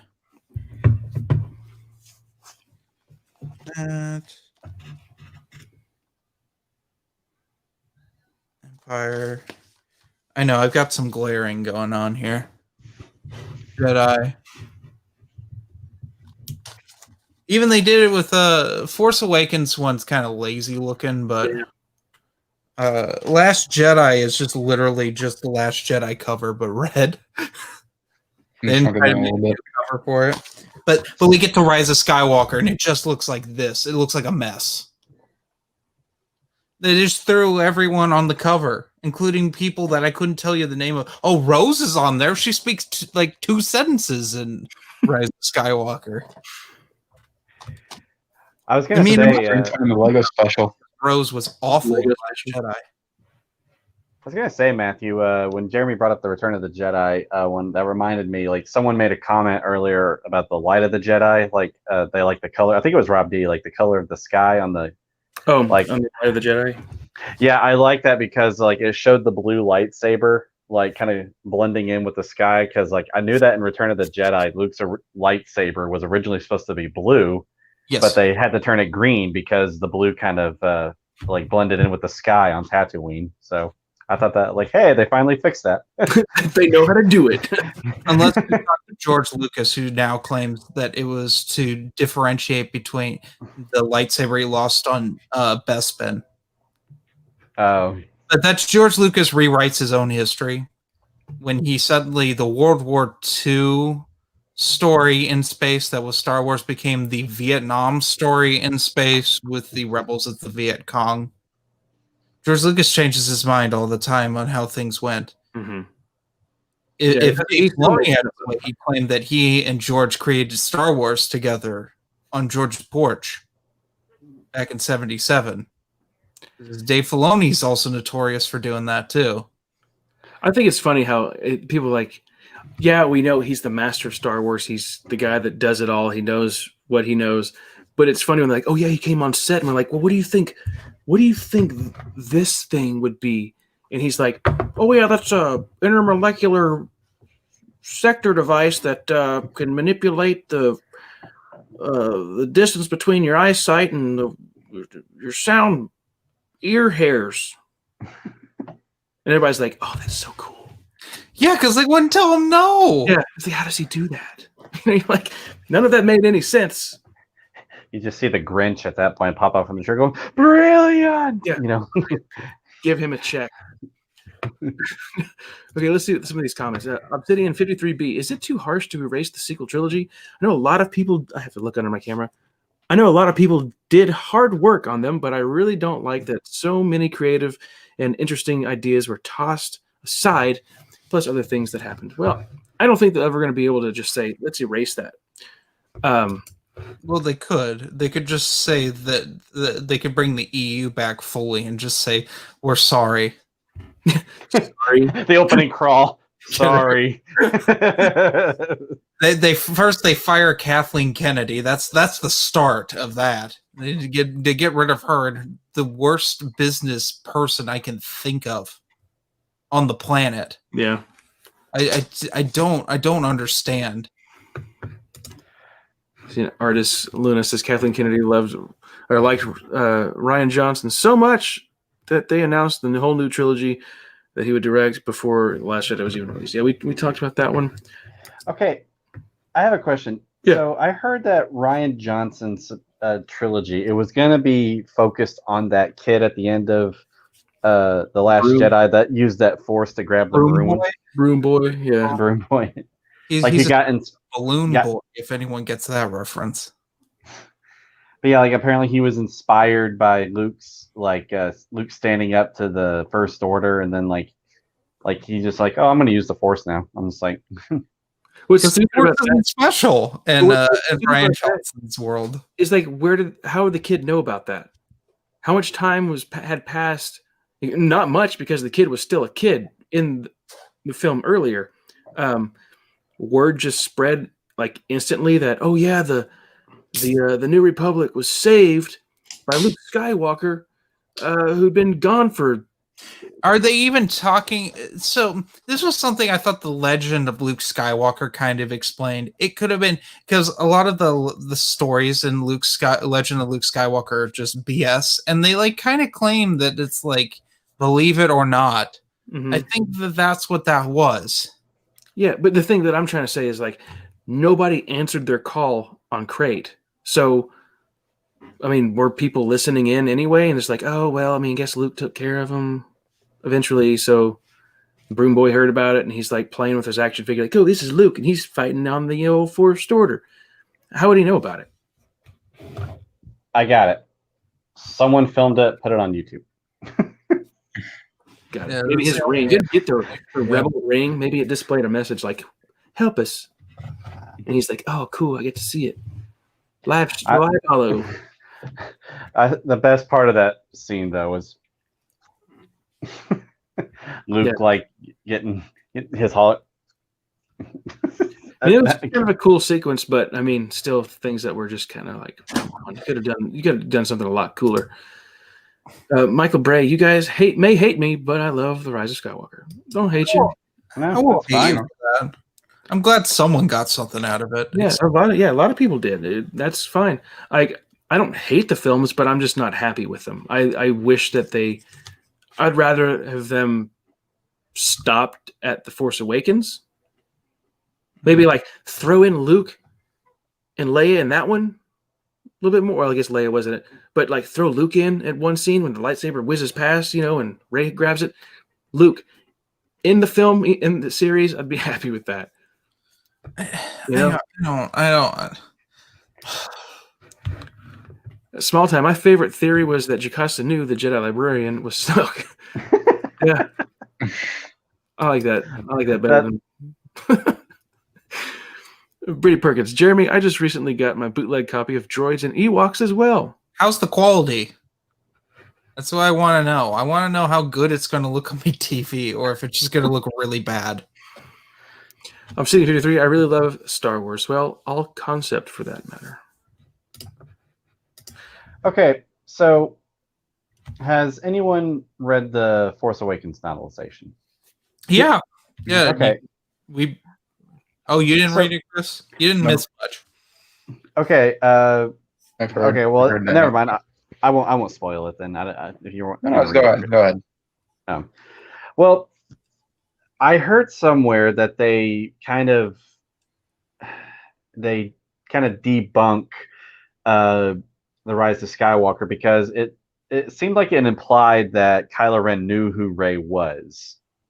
Oh, Because the film led on to that. Oh, The way he reacted when they said the girl, and he got so pissed off, and he's like, "What girl?" yeah. It's like, oh, he knows. And I also- never interpreted it as that. I thought it was Really? just angry that someone else helped foil his plans. To me, it was like, oh yeah, the girl got it, and he's just like super pissed. Like, what girl? Like he's like, oh crap, she's got it. He was just angry all the time. It's hard to tell. I mean, And I I would, also heard that like in the novelization, like when Rey pulls the lightsaber to him when Kylo Ren tries to grab it, like Kylo Ren says like it is you, like and that's all we hear about it. I don't remember. Matthew and I read this when it came out. mhm. And Okay. it was very lackluster. In Yeah. fact, the whole ending of the movie after what happens to Han is in 10 pages. Really? Yeah, it's like Hobbit 3, The Battle of Five Armies. Or pages. It's like chapter so and so. Everyone dies. Chapters. Next chapter. Yeah, I don't know what I was going to What are say. you doing there? This isn't the channel for that. There was something I was going to say, and now I can't remember what it was, and now it's going to really bother me. It was going to be good too. Weep womp. Hold on, it might come back. What were we talking about? Force Awakens. Force novelization. Awakens, and there was something about the Force Awakens novel that you mentioned. Rey, Kylo Ren. Oh, knows. I know what it is now. Thank you. Sorry. Is that like the biggest troll move ever for Palpatine's heir, Rey, to take on the Skywalker name? like the most evil presence that we've ever seen in Star Wars. His granddaughter, well, his daughter said, "Yeah, I'm a Skywalker now," and the galaxy's just cool with a Sidious, a Palpatine running around the galaxy. If you remember in New Republic Bloodlines, then the new canon, they just don't say anything about being related to evil people. Because Leia, it becomes a whole scandal in that book when they find out she's the daughter of Darth Vader. Yeah, my wife was telling me, she read that when she was telling me about that. That was so irritating when I was reading. I'm like, oh, Claudia, no, don't go down this route. It's going to ruin your book. Yeah, and I think I've read, even in the expanded universe, like there's times where they always keep referring to Luke as son of Vader. And yeah, well, the Nogri referred to, who worshipped Darth Vader, referred to him as son of Vader, and they referred to Leia as the Malari Ush, or Lady Vader, because they serve. Well, that's kind of getting into spoilers for the Thrawn trilogy. But Matthew, whenever what you're talking about, I'm gonna be honest, like whenever that lady just says, "Who are you?" I was just like, "Oh no!" Yeah, I was like, "Here it comes." Yeah, I thought that was cheesy, but I did love the memes that it created. Everybody had a meme. Yeah, they did one with the Man of Steel where it shows Lois Lane like, so what does the S stand for? And then it shows Superman looking up, and there's Luke and Leia's Force Ghost, and it said Skywalker. Oh, that is pretty good. That is good. See, Joseph Hillenbrand, really not a fan of those color-coded movie posters. Yeah, they're not for everyone. They're kind of shiny. Yo, Jeremy from Mandalorian Greg, have you ever explored the Mass Effect universe? We get to talk about Mass Effect. I'm not a fan of Mass Effect. I think the first game's fine, but I didn't like 2, and I really didn't like 3. I just thought they were kind of mediocre, especially 3. And Mass Effect Andromeda is not a game; it's a broken trash.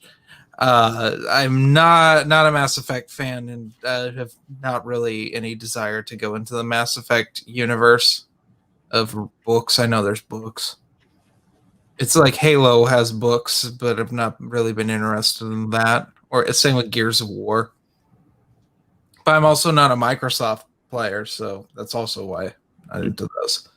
I read the Halo books; they're pretty good. I have a question.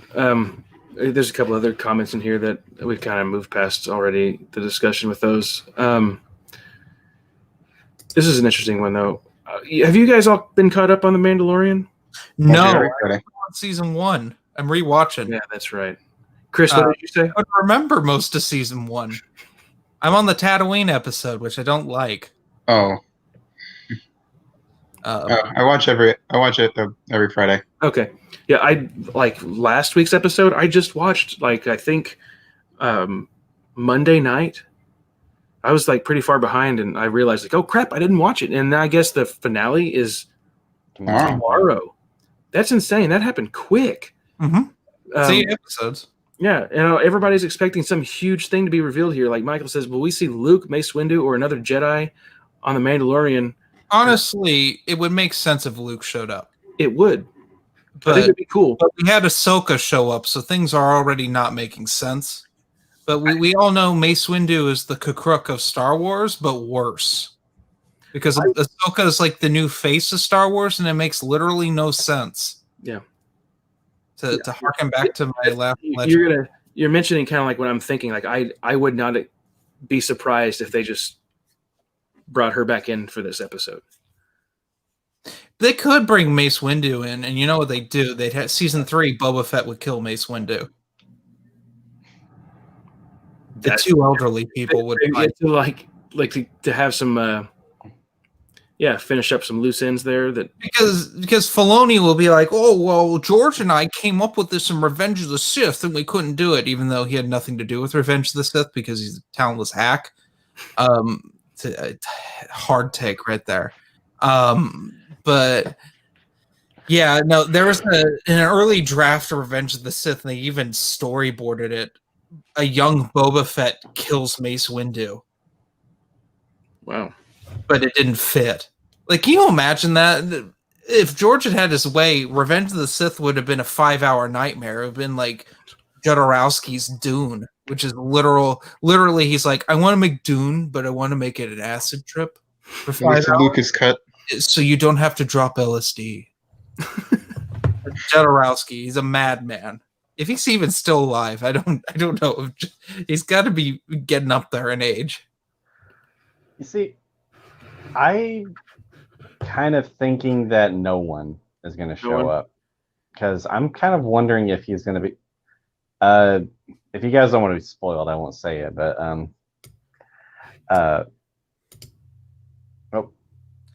Oh my God! Look at Matt that. Wilkins. Matt Wilkins will show up to train Grogu. You guys just now noticed him? He's been here the entire time. He's like Dave Filoni. He just created Star Wars one day on George's porch. No, it's the next question from Small Time is like, you'll see a prominent character die in the episode Mandalorian. I doubt it. I doubt it. They literally just brought him back like 2 episodes. Yeah.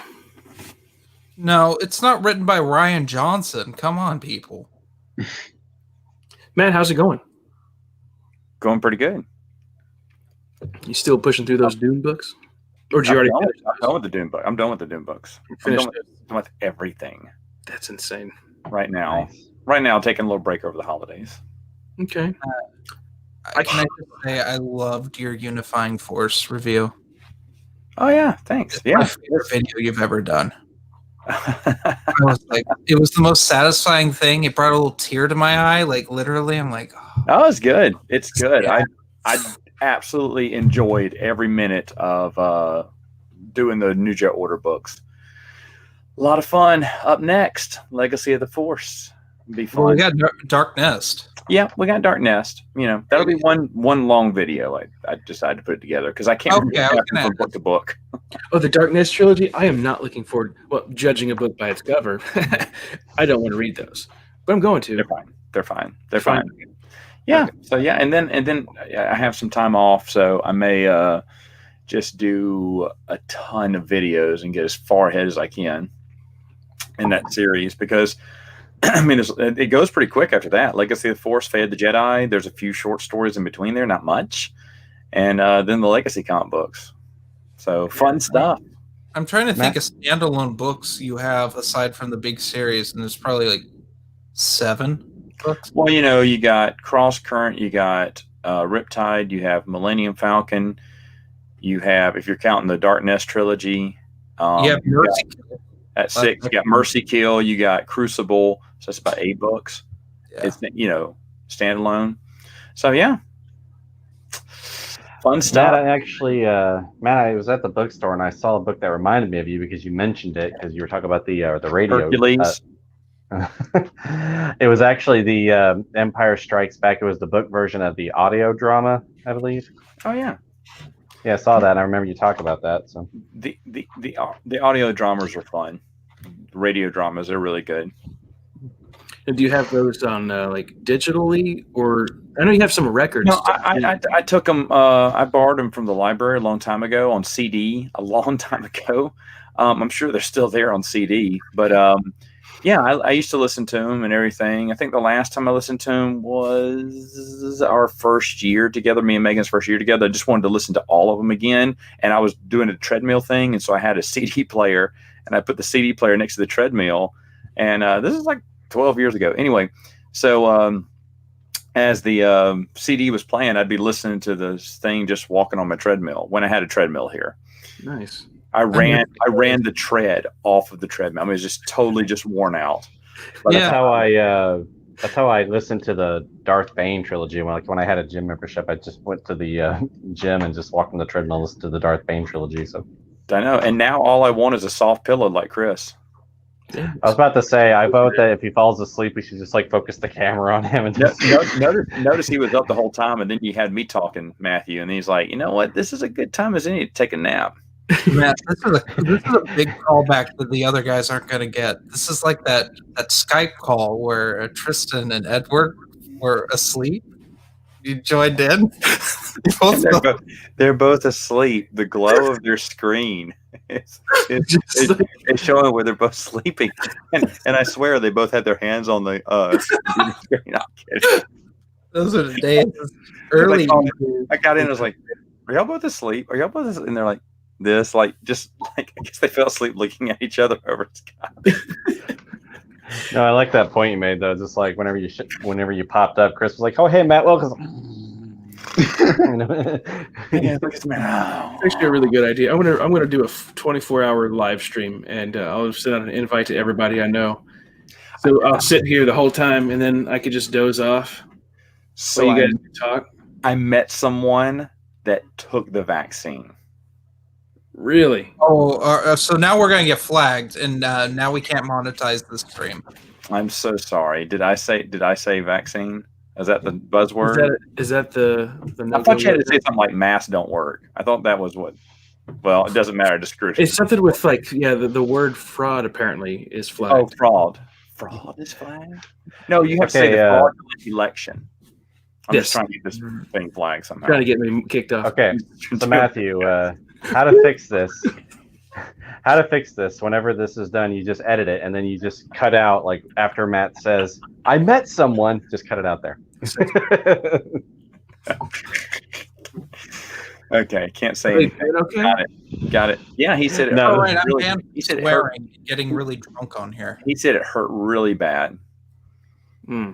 But I touched his arm, so I guess I got it too. So I'm good. I don't know. I think that's how it works. I think it's shot. either that or it's transmission through Eskimo kisses. I'm not sure. We didn't try that, but I'm just spitballing here. So if they take it, they can't just sneeze on you, and that kind of like you inhale that, and then you're fine. My next question was: did his wife now have it? Which she responded, "Yes." I had to stop asking questions there, but yeah. So anyway, no, so it's that gives me hope because I want to go to some board game conventions. I want to get out. I want to do stuff. I want to see Ghostbusters.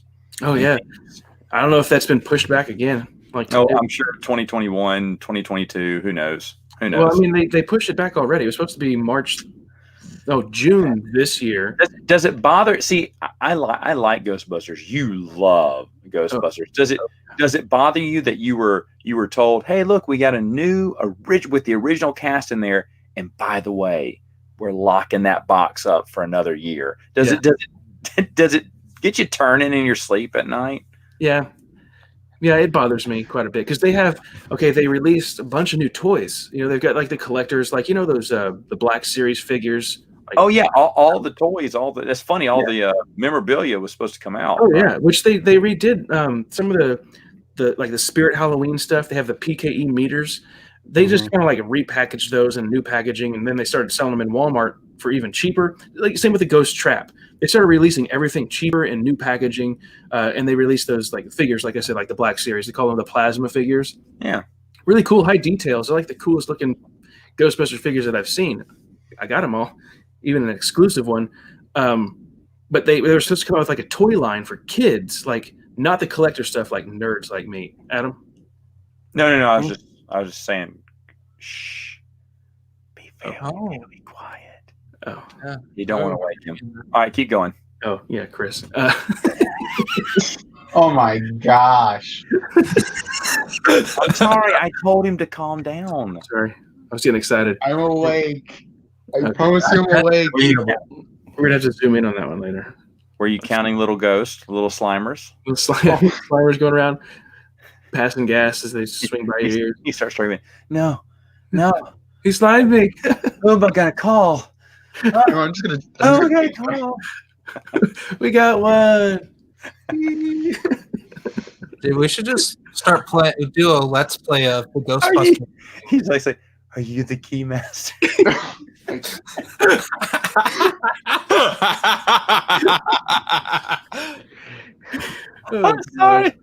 sorry. That just my gosh. Just get on my keyboard over there and just play like a lullaby version of. Okay, so yeah, they're releasing all this memorabilia. Does it twist a knife in you every time you see it? It does a little bit because there's a new toy line coming out for like, sadly, like Jeremy's pointed out, I think in some of his videos about toys, like, oh, they're all for adults now, which is weird. Yeah, they price them so that no parent's going to buy them for a child. Yeah, but they were having a new toy line for the kids, the Ghostbuster toys for the kids. And, that was supposed to be what I was getting the kids for Christmas this year. They have like the Ecto 1 car play set with all of the figures. It was really cool. Kind of like the real Ghostbuster stuff, like when I was a kid. They're bringing that kind of stuff back for the kids. But yeah, they pushed the whole toy push until I don't know when. But it would have been the perfect time now for Christmas to release all that stuff. But not going to happen, sadly. Even Proton packs. Like when the kid versions, when I was a kid, they released little blue ones from like the real Ghostbusters, little blue backpacks, hard plastic shells that they could wear. Yeah. They're releasing those again, like newer, updated versions of those. Is it going to be a Ghostbuster Christmas for your kid? No, because they don't have them. Oh, because you didn't buy them for him because you didn't want him to fall into your footsteps? No, they didn't release the toys. So they did. Oh, they had them available. They were coming out with them. They were coming out, but then they all stuff. You and your son could have been ghost busting for Halloween all the way to Christmas. Well, like, look, son, get the Christmas tree. I've got these, which is what they've been using. They've got two of these. These are the Spirit Halloween versions, but they're really big, and they just kind of hang off, like go down to their knees. But the other ones were like made for kids. It's where they wouldn't have this big giant thing on their back. I did see the Lego Ecto one that they had. That looked really awesome. Yeah. Oh, $200. I told you Yeah. I found the die cast big. It was like this big of a car. And I was like, that's cool. I may get that for Matthew. And then there's like $24. I was like, for the car? Yeah. It's like you think Star Wars fans are bad when it comes to like the collecting stuff. It was like double the size of a Hot Wheel, but it wasn't that big. Mm-hmm. I was like, $24. Yeah. Really? $24.99. So basically $25. I was like, that's insane. Yeah. Yeah, I'm just now waiting for this to go up to like $30 now. Yeah, in due time. It will. Yeah. The State And like that's an original from my childhood. That was my toy. You had some original toys from your childhood? Oh yeah, I still have almost all of them. Wow. I didn't know your Yeah, parents. no, not everyone has your tragic story, Matt. My parents hated me. 13 bags full of toys sitting outside, being taken to the garbage because my mom and dad weren't going to pack them when we moved. And when the garbage man came, I had to run out to the backyard, cover my ears. That's pretty cry. That was the day I became a man. My toys were taken away. I had to grow up or die. Wow. It was close to the latter for a while because I heard the Thundercats screaming my name, the Transformers calling me a Decepticon, all of my DC superheroes calling me Lex Luthor. Not nice. That's not nice at It's all. awful. Even Lex Luthor was calling me Lex Luthor. It's awful. That's so bad. Buy Obsidian 53B. You have a good one too. Yeah, it was sad. It was a sad day. Every toy gone. See, Gone. I remember doing something like that, like to myself, like thinking, like, you know what? I'm big now, and I got like a bunch. And I remember there's a lot of my Ninja Turtle toys. I picked them all up, went over the dumpster, threw them in there, and said, "I'm good." I was like 12, maybe. I don't remember. I'm horrible at naming my ages because I know. I fantasized getting older and playing with my X-Wing and TIE Fighter before I went to work in the morning. And then kissing my wife and kids, good morning. And then playing with my TIE Fighter and X-Wing around the house just for a little while and then go to work. But those dreams were dashed in 1989. Yeah. Hey, The that's year when I was born. of the toy pot. Shut up. Now you just It's all right. Matt, and then out of those ashes, Adam was born. The Phoenix, made up of a conglomerate of all my Kenner and Hasbro products. Star Wars toys. Somewhat Milton Bradley too. Wow. She threw away my Ewoks, people. So I you have one, right? I have one. It's Yeah. not an original. I think it's one that someone else gave me a long time ago. I really don't remember where he came from. The underwear Ewok. The underwear Ewok. Yes, he's in my underwear drawer. He used to remind me when I was single to do laundry. If I was going for socks or underwear and I saw him, I had to do laundry. That was the rule. And then I'd toss a bunch of underwear and socks in over him and mix it around so I wouldn't know where he was. And then eventually I'd find him again. I've only found him once. It was when Megan was gone for a few weeks to Boston and I didn't do laundry. And so she came in, she's like, hey, what's this? I was like, oh, it's time to do laundry. She's like, I know, I was doing your laundry, but then I saw him. I said, that's the underwear he washed. What do you want me to do with him? I said, put him back. Haven't seen him since. He's still in the underwear drawer somewhere. I ain't going to dig for him because I don't want to do laundry. It's funny to me that you have that much underwear that you can't find them. Oh, I mean, well, no, the missus does laundry every week, so I mean, it's just. Oh, fair enough. Okay. It's, I mean, I'm not wearing my underwear inside out yet, but I am. You know what? I have one pair. I had 3 pairs of silk boxers. Now I'm down to 1. Okay. And they're so, because I used to wear them all the time and they used to tear and everything. I was like, oh no. So I only got 1 pair. I ask for them every year, every Christmas. No one gives me them. So I just stopped asking for them now. But they're so nice. They're so silky smooth. I only wear them on Christmas Day once a year. So they'll last. So just know that I'll be sliding, my buns will be inside some silk. I'll be able to sleep. Now you can go to bed, Chris. Now you can go to bed. Matt, that upsets me so much because I have the same silky pair of boxers I've had since 7th grade. It's one of the few oldest things I own. Those things tear. Those things rip. But see, I know. Mine are disintegrating. Like they barely cling to my body now. The elastics. They're super nice. They're super nice. I'm telling you, you slip into those, you feel like Waru. You're an interdimensional, intergalactic being. What is that? That's a weird pair of underwear you have. This is my original first sleeping bag. Do you wear it as a one? Do you like wrap it around yourself a few times? Can you blow up your screen so everyone can see? See this? Probably, yeah. Figure the button out there. So this is the real Ghostbusters sleeping bag from when I was a kid. That's great. That's from the cartoon. Yeah, it's like it's really good condition. It's held up very well. That's awesome.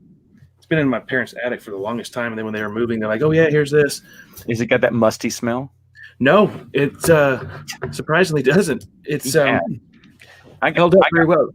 I got somewhere, I think it's in my closet, the original Empire Strikes Back bed sheets I had when I was a kid. The original. Nice. Yeah, that's cool. We had a pillowcase donated to my work that was original Empire Strikes Back, but I've never seen the full sheets. I had episode 2 sheets. Actually, I can't use them because they're for a twin. We don't have a twin anymore. Yet. Oh, yeah, that's right. Yeah, I'm sure my little girls will just be... No, what you do is you give them your bed and you just start sleeping in the twin. That's how that works. What are you talking about? Dad was so cool with Empire Strike Back seats. Do you know that's Darth Vader you're sleeping on? Come on. Dad, I hate this. Matthew, I was actually expecting you to say like, oh yeah, like this is the original Ghostbusters. They held up pretty well. I should know. I tried it the other night. Hey, honey, want to go camping? Hey. No, but like when there was a couple months ago, and then me and the kids went and camped out in the backyard. Like put up a tent and it's like, the kids were like, oh, let's go camping. That we actually used that. The way the kids used that. So that was really cool. It's like, Abram, my the 3-year-old, he's gonna be 4 in March. He loves Ghostbusters. So yeah, that's gonna be his. But I also have my original Batman lunchbox. Matt, you'll remember those plastic box lunch boxes. They always made like cartoon.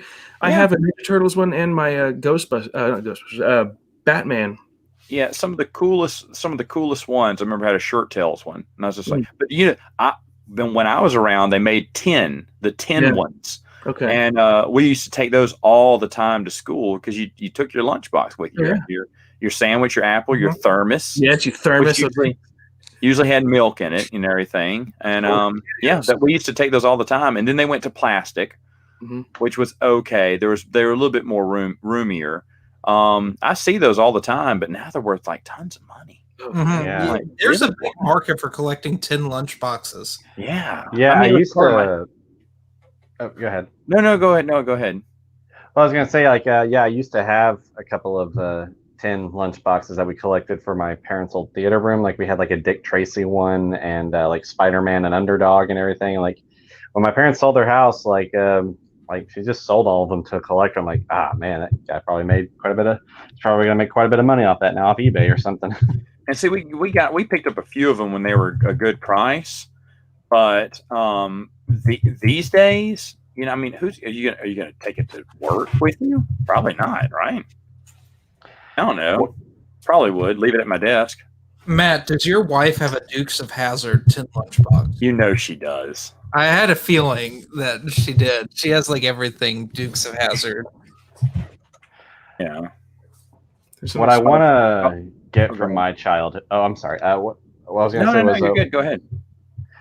What I want to get from my childhood is like my father-in-law had this in a storage unit that he bought, and he offered it to me, but I didn't take it. It was one of those 98 Godzilla like Taco Bell cup holders. I didn't take it, but now I kind of want it, and I think he doesn't have it anymore. So you got me thinking now. So the Christmas movie tonight was Jingle All the Way. Oh, Me and my wife were watching Christmas movies, and that was a fun one I'd forgotten about for a while. that's okay. Say what? That's okay to forget about Jingle All the Way. Young Jake Lloyd. Oh, I know Three- young Jake Lloyd, and he's Yeah. very adorable in it, but it's one of Arnold Schwarzenegger's worst movies. Jamie. It's not I as love bad as Junior. We don't have pregnant Arnold in this movie. You know, if wishes were fishes. I know, right? That watched probably Muppet. made the movie like the best. we watched Muppet Christmas Carol the other night. You know, we watched it a few nights ago. It's playing in theaters tomorrow. What? That's kind of cool. It's coming back in theaters. I'm like, my wife said maybe. But see, the thing is, we just saw it. I could watch it again, of course, obviously, because I love Muppet Christmas Carol. But then, guess what else is playing? There's Elf, and tomorrow is, what else is playing? Christmas Vacation. Ooh. Kind of feeling Christmas Vacation. Now, if I hadn't have already seen Muppets this year, but the thing is, though, if the missus says Muppets, I got to go Muppets because I love Muppets Christmas Carol. But I just watched it like 2 days ago. And I don't know. It's going to be tough. It's going to be tough. I want to see this. Actually, I'm off tomorrow. Maybe I might go see it early. You okay, Chris? Yeah, Okay. chilling. Hey, Chris. What's up? What since we've been talking about underwear here for a while, what is something from your childhood that you enjoyed? What toy? Or toy series or something? Legos, I guess. Oh, you've always been. I was a Lego guy. I mean, everyone was a Lego kid. Still collect Everyone them. was a Lego kid. Yeah, just finished the Batmobile over there. I know. Yeah, that's the definition of perseverance, Adam. I had so many headaches with that. I am not joking. So, folks, now that Matthew's gone, where do you go? Doesn't matter. Yeah, it doesn't matter. Doesn't matter. Now he's got me thinking about lunch boxes. I need to go online and look at lunch boxes again. I mean, they're so expensive, though. I just looked up Hong Kong Fooey. So expensive. He's the #1 super guy, though. I should have put down a Hong Kong Fooey T-shirt for Christmas. I'm thinking about all these Christmas ideas that people could have gotten me. If I get that gift card, if I get the gift card, I'm going to buy that Legends book, the collection of short stories from the Insider.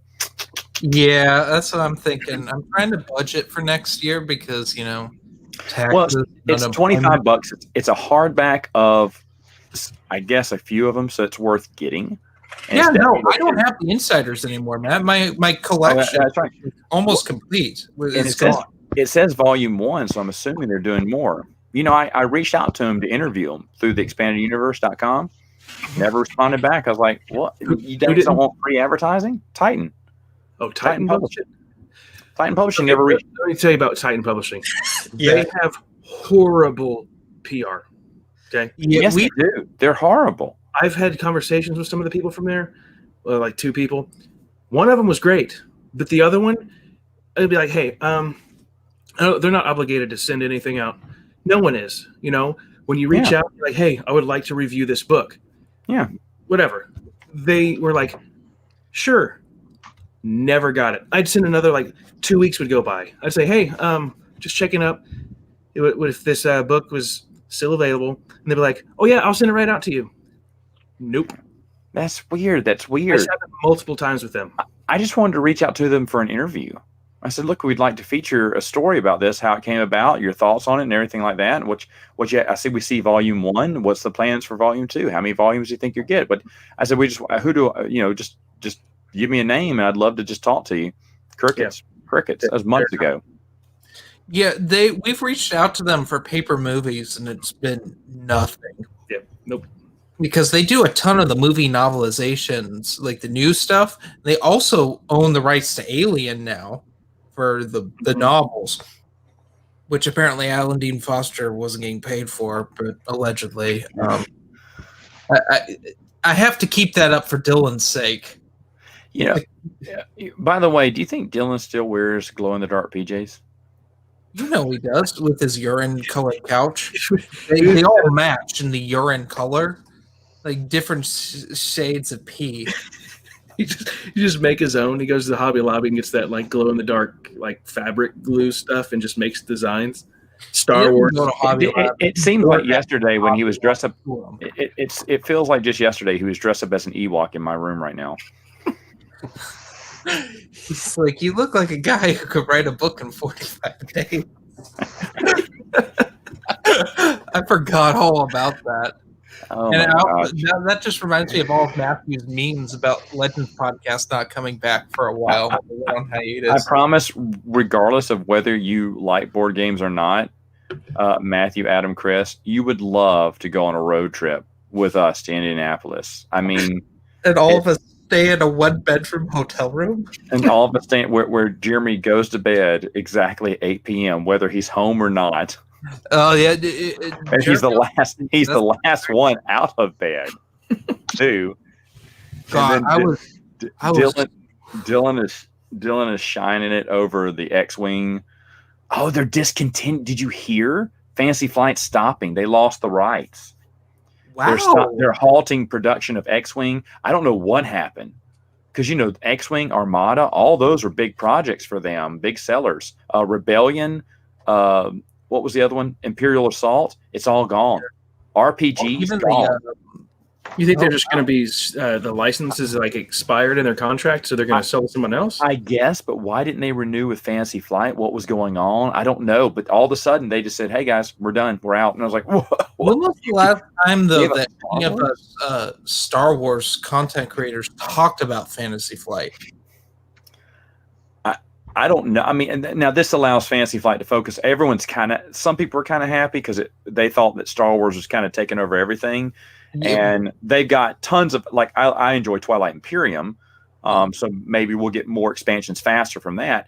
But the thing is, though, that's big because now I'm slightly interested in getting Imperial Assault. It's a dungeon crawl for Star Wars that did have no new canon in it until X amount expansion. Spencer from Spencer's Star Wars library, he has them, and he said he'd give me the whole list of what I need to collect.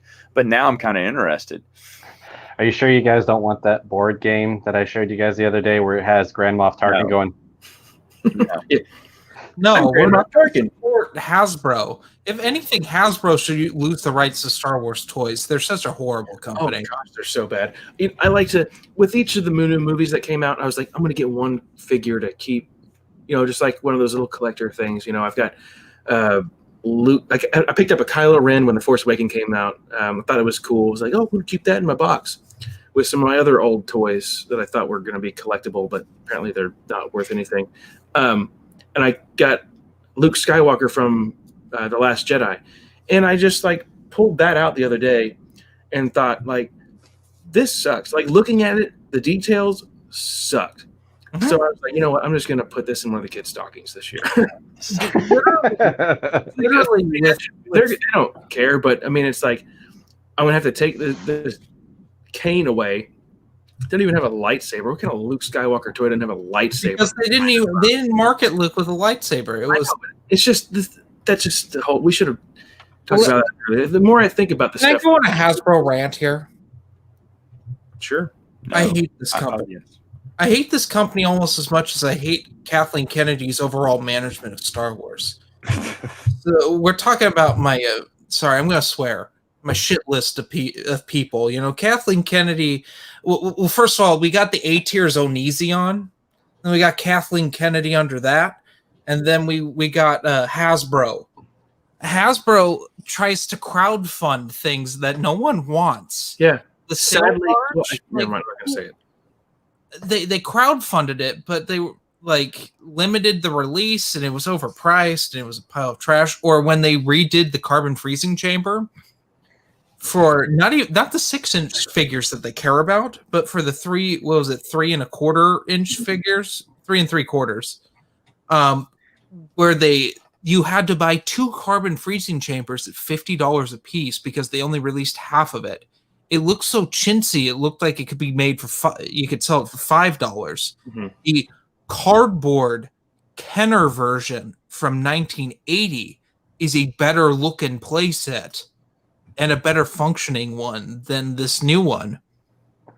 Or we could go with my personal favorite from Power of the Jedi, like 2001, when they redid Power of the Force again, but they added Phantom Menace toys to it.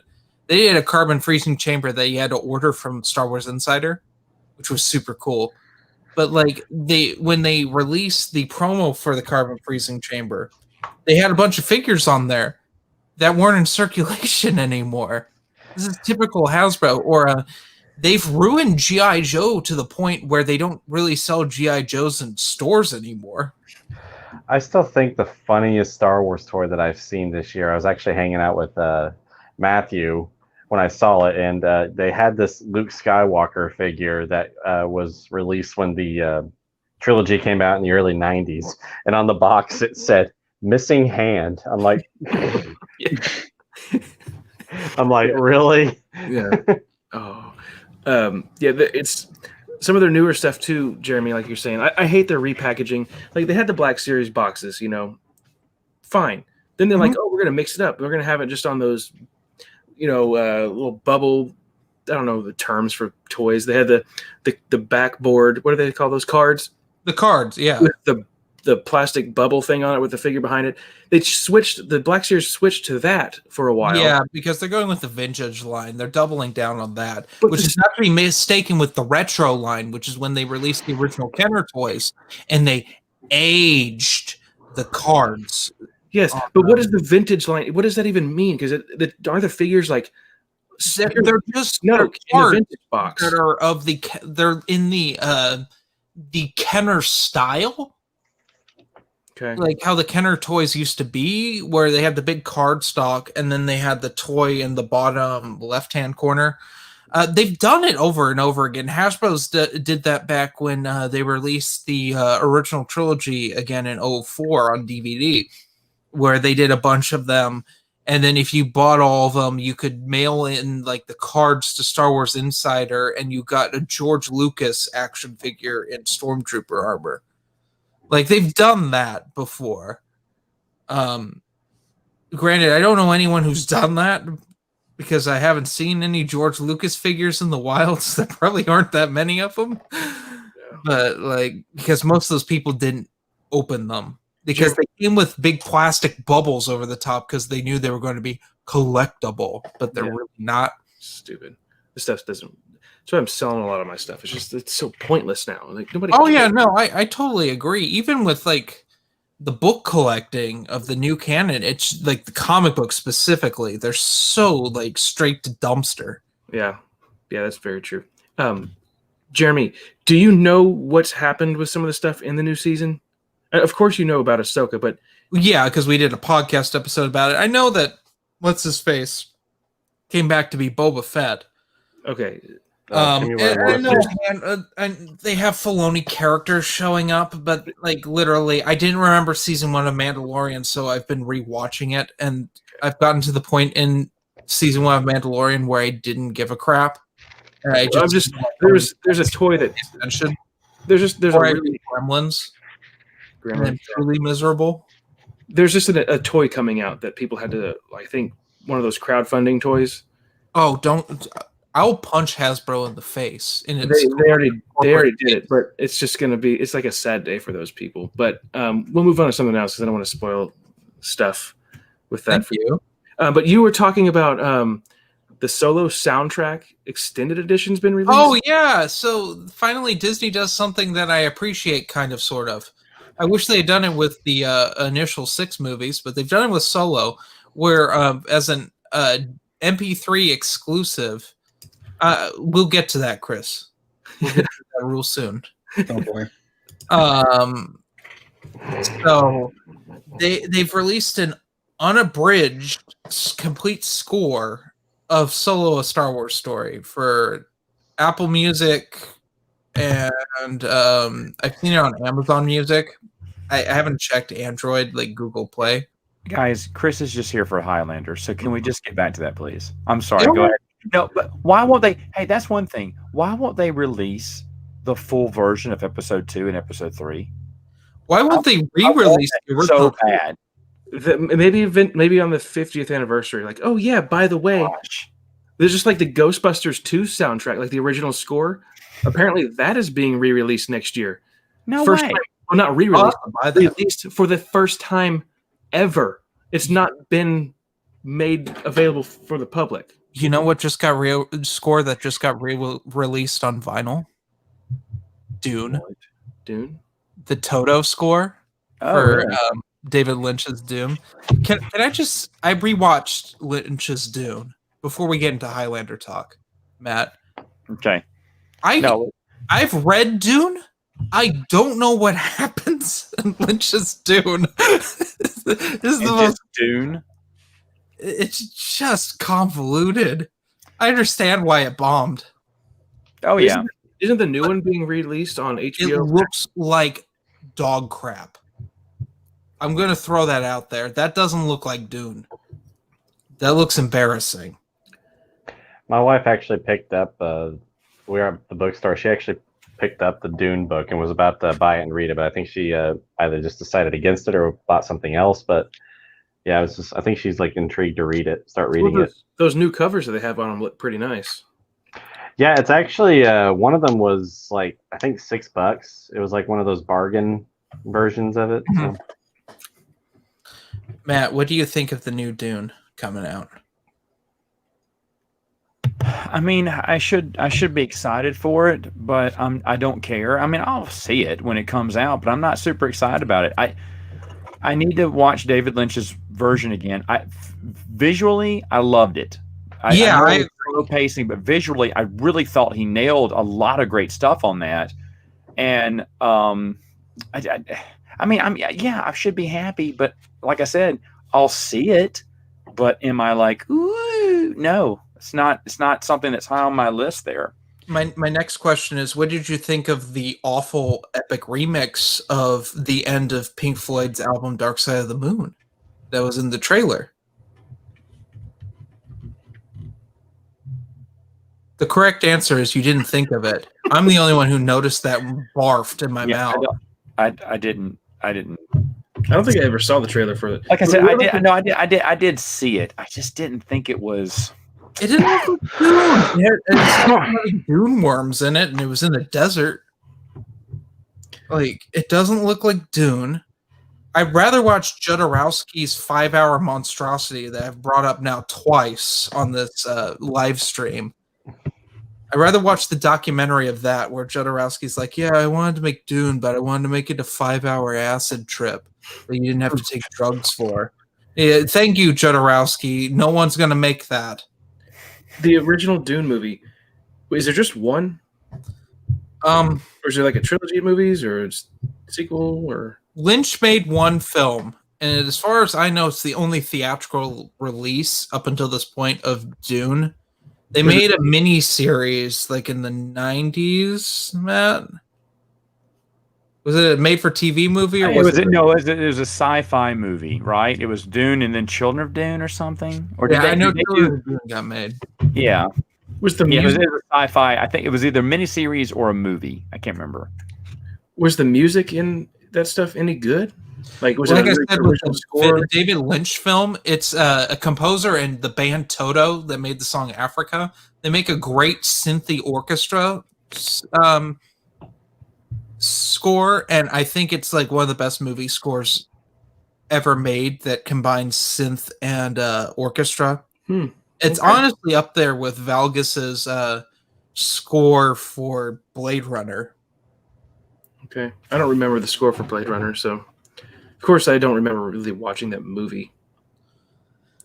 I will say I read Do Androids Dream of Electric Sheep. I just reread it, and I hated it. It was not like, I just mildly dislike this book because it's dated. It was a miserable reading experience. Speaking of miserable reading experience, Matt, you're a fan of Gremlins, right? I know I've seen you have a couple gizmos. Have you read I can't remember if you said you've read the book or not. I've never read the book to Gremlins. Don't. How is it? Right on. We're not talking about that one right now. Yeah, we're going to have a fight. I can see it now on the next just a paper little movie. There's preview gonna for be a those who are, drag out argument over that. It is such a strange. Jeremy's already tried to get out of it once. We'll agree He's like, on that. I don't know if I'm gonna. It's like, Jeremy, you're reading the book. Oh yeah, no, they have to coach me into reading it every day. It's different. I can't wait to talk about it. I can't wait. But yeah, something Stay else. tuned for I the got most something new polarizing here. paper movies ever. I got something new here, Matt. That you're Yeah. gonna appreciate. I got the volume 4 Oh, it's not Catwoman. of Ninja Turtles. I would love to collect those. I would love to collect those.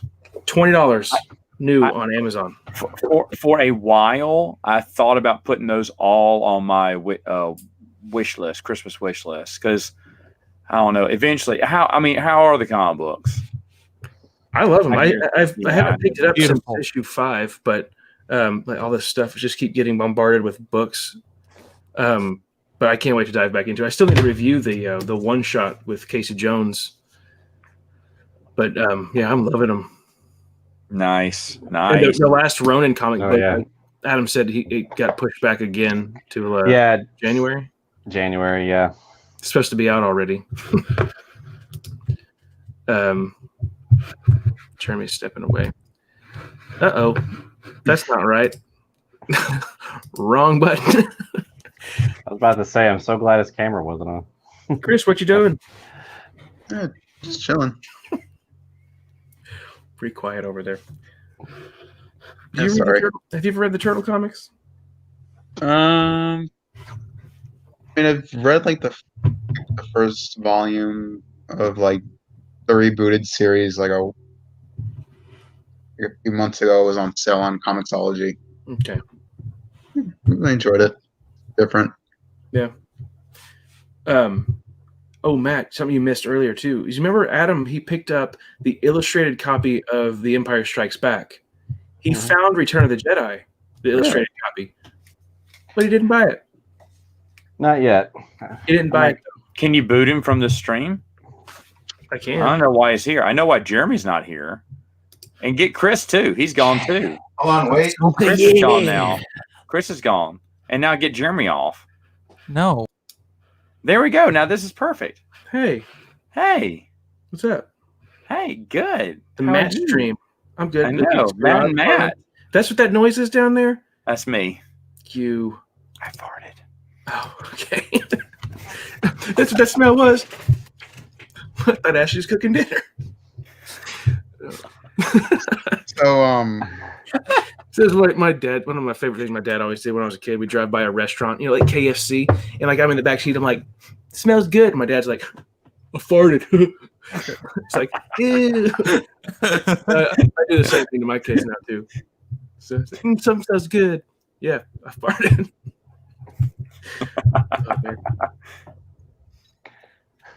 Oh man, Christopher Nelson, don't talk about Gremlins after midnight. It's not after midnight here. It is for me. Go to bed. I mean, you're already You in look bed. sleepy.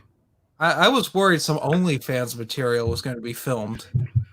Like, there's only one person here that films OnlyFans, and that's Jerry Kotzwinkle III. Did you guys hear about Tom Cruise's on-set meltdown about people on the set not socially distancing? I did hear about What that. is he filming right now? Mission Impossible 7, which is very important. We need that film to be made. But and I love Tom Cruise. But chill out. Matt, have I told you that I've not seen a Mission Impossible past 3? I'm sorry, what? I've not seen a Mission Impossible movie since the third one came out. I haven't seen one since the second one. I don't know why he's on this stream. I really like 3. It apologizes for how bad 2 is. It's But I've better only- when you cut him off in the middle of a sentence. But I've only seen the. What's going on? Oh no, What's going on?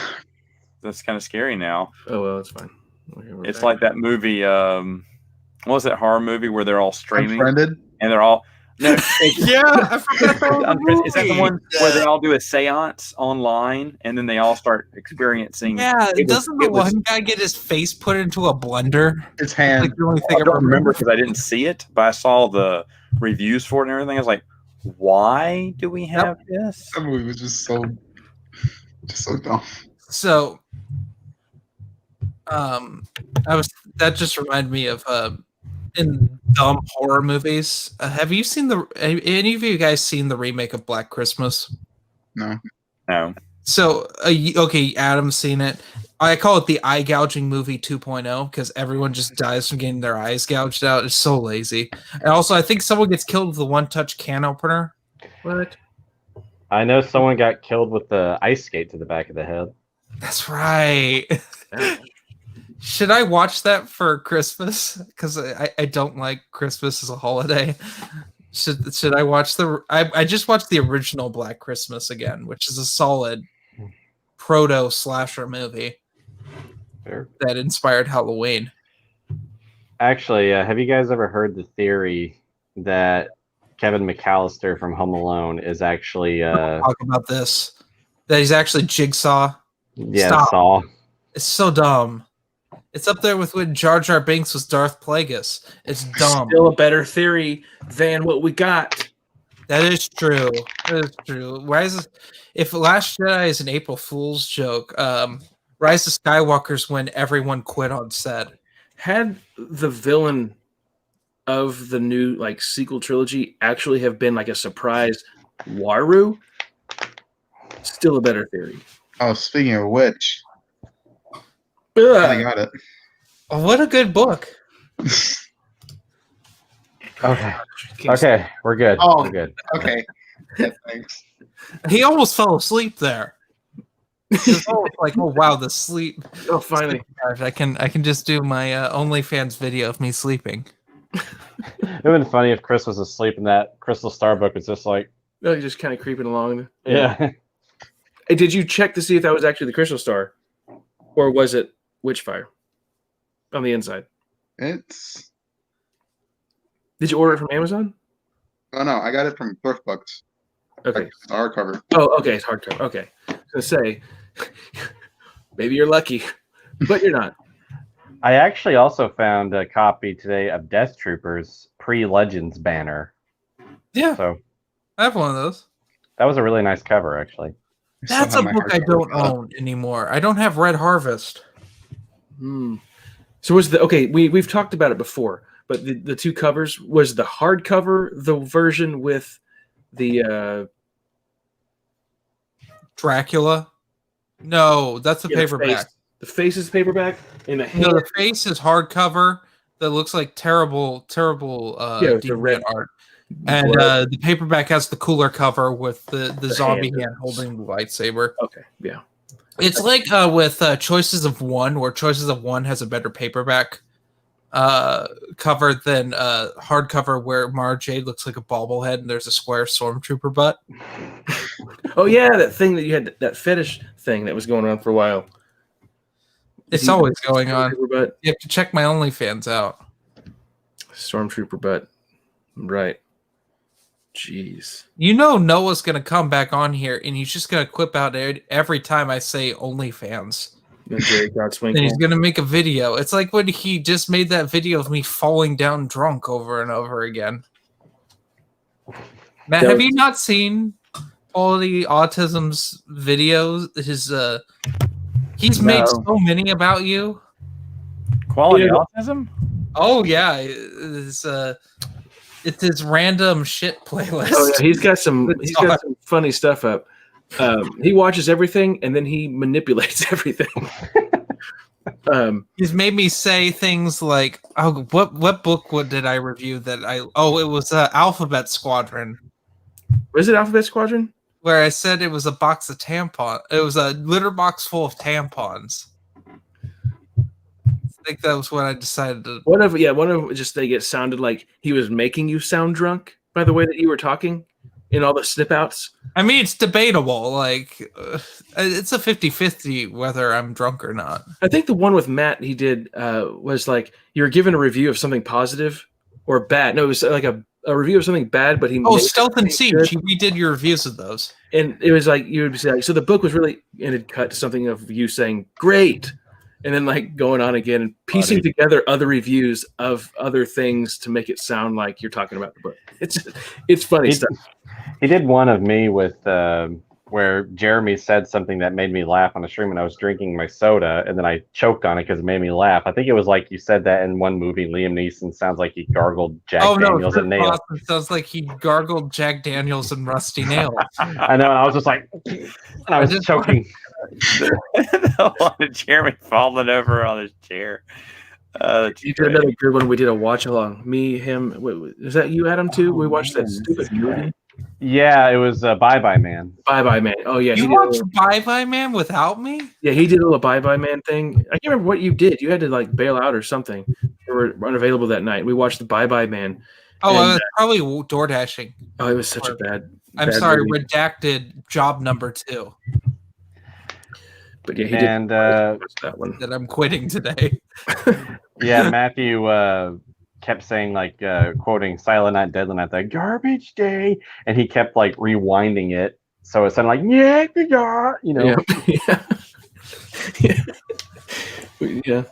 That watch along of Silent Night, Deadly Night Part 2 was beautiful. Fun. That was fun. We need to do something like that again. I just need a better setup so I can watch them on my TV now. Matt, have you watched Silent Night, Deadly Night Part 2? Or Chris, have you guys seen it?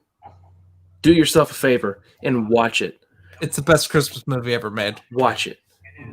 Just don't make the mistake I made during the stream and start playing the wrong movie. Oh yeah, didn't you start watching Part 5? Yeah. I'm just like, okay, we're at the side of the scene, like, wait, what? Yeah, it's some. Why did like the 5 look like a 2?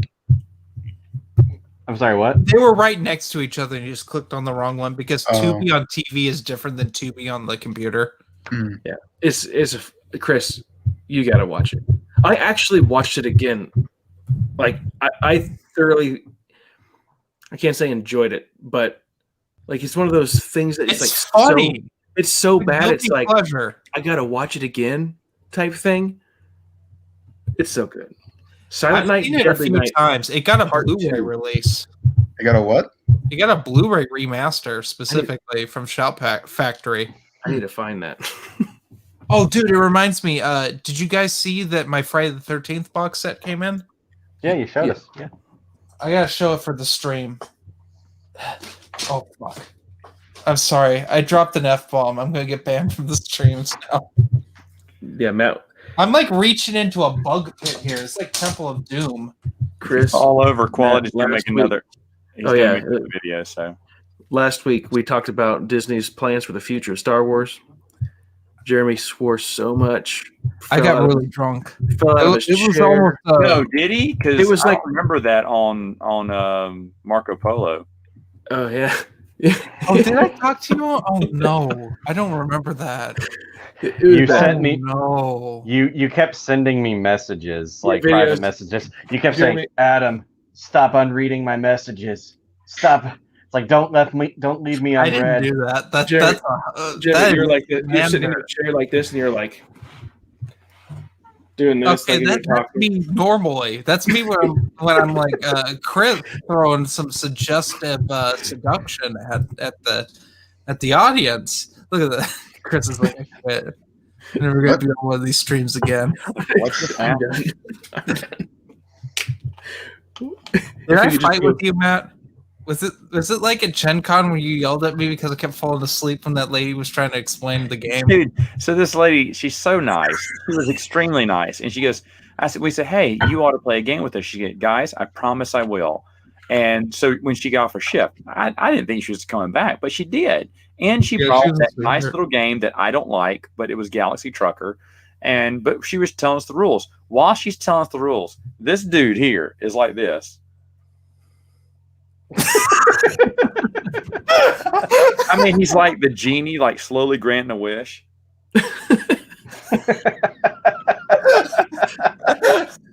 and then she's explaining. She's like, she goes, is he asleep? And we kind of went, what? Punch him in the. What? I didn't get much sleep last night, dude. You were the last one up. It is 8 o'clock, Jeremy. I was very drunk. We went to Tilted. Was that the same day where I passed out and I found myself surrounded by neck beards? Just There was a day when we yeah, went and you to- quickly got up and said, "How about them Bears?" What's up? Get out of here! Hell of a year. It was up there with when The neck beard goes. My hand's between two pillows. Get out of here! Good. Why do we ever talk, Matt? Why don't I ever talk what? Why do you ever even talk to me? It's just you. I'm just telling you. I remember there were so many fun things about this trip. It was a good And trip. It was a really good trip. I mean, we've talked about this a long time ago, but I mean, I can't remember how long it is. I'll have to Google the distance, but the whole time it was expanded universe and it didn't get boring at all. It was just so much fun. It was way more fun than I thought a 13-hour trip could be. It was the best drive I've ever had with other people. And that's saying something because it's Dylan. Yeah. Dylan was there. The charisma vacuum. Well, he wasn't as charisma vacuuming when we were driving back. No, man. And the best moment is when we took him to Tilted Kilt thinking that he would just, kind of like, close in. But he's like, we got to explain what Tilted Kilt is. It's like a Hooters, but with decent food. Is what it is. If you know what a Hooters is, Matthew is a Puritan. I know what it is. And I've Adam's been there. Quaker, so they've never seen anything past the ankle. wow. No, I've been there. And that is the response I expected from Adam. What? He'll get me back later. Even though it's like every time Jeremy's on the channel, I do a live stream, he says something negative, and I have to pull out a Bible. See? It's happened already. Each time, I think it's a new one too. It's a different one every time. It is. I appreciate your Bible collecting. I have quite a few. It's My like, newest one. yeah, let's see it. We might as well. We might Yeah. as well hit every subject. This is a Before different we translation to the New American Standard Preacher's Bible, standard, a premier collection. I mean, we could show anything. Chris is just still going to be asleep. Got it. It was 11 hours. I am 100% awake. It was 11 hours. It was an maybe 11-hour 90%. trip. It was an 11-hour trip. We went through probably every Star Wars storyline ever, and we were like, "Oh wow!" But next time we're going to go through the Bible. Yeah, I'd be down. Black. Matthew's in. Adam's in. We're all going We to can pile have- into your car, Matt. But Matthew, you got to bring a guitar because Kumbaya. Got that one right here. I got 5 of them right here. What's the first one that's in range? Ugh, Oh, talking to me. Are you going to play a song for us now? No, things that have So, Oh God, please do. whoa. that hadn't been touched in a while. Really It's time dusty. to rock. So you get a nice layout, verse by verse in this one. Nice, soft. Look how flexible that is. Look at that. I'm telling you. Sweet. Goat skin. If only Star Wars books were that flexible. But no, Oh, yeah? they gotta hit a quota. Put them all in the. See, look at that. That's so cool. So nice. Smells good too. Yeah. Nice. Smells like the fresh Bible, yeah. goat skin. Oh, is it New King James, NIV? No, this is the NASB. NASB. New American Standard Bible. The American Standard. Didn't know you went for the American Standard.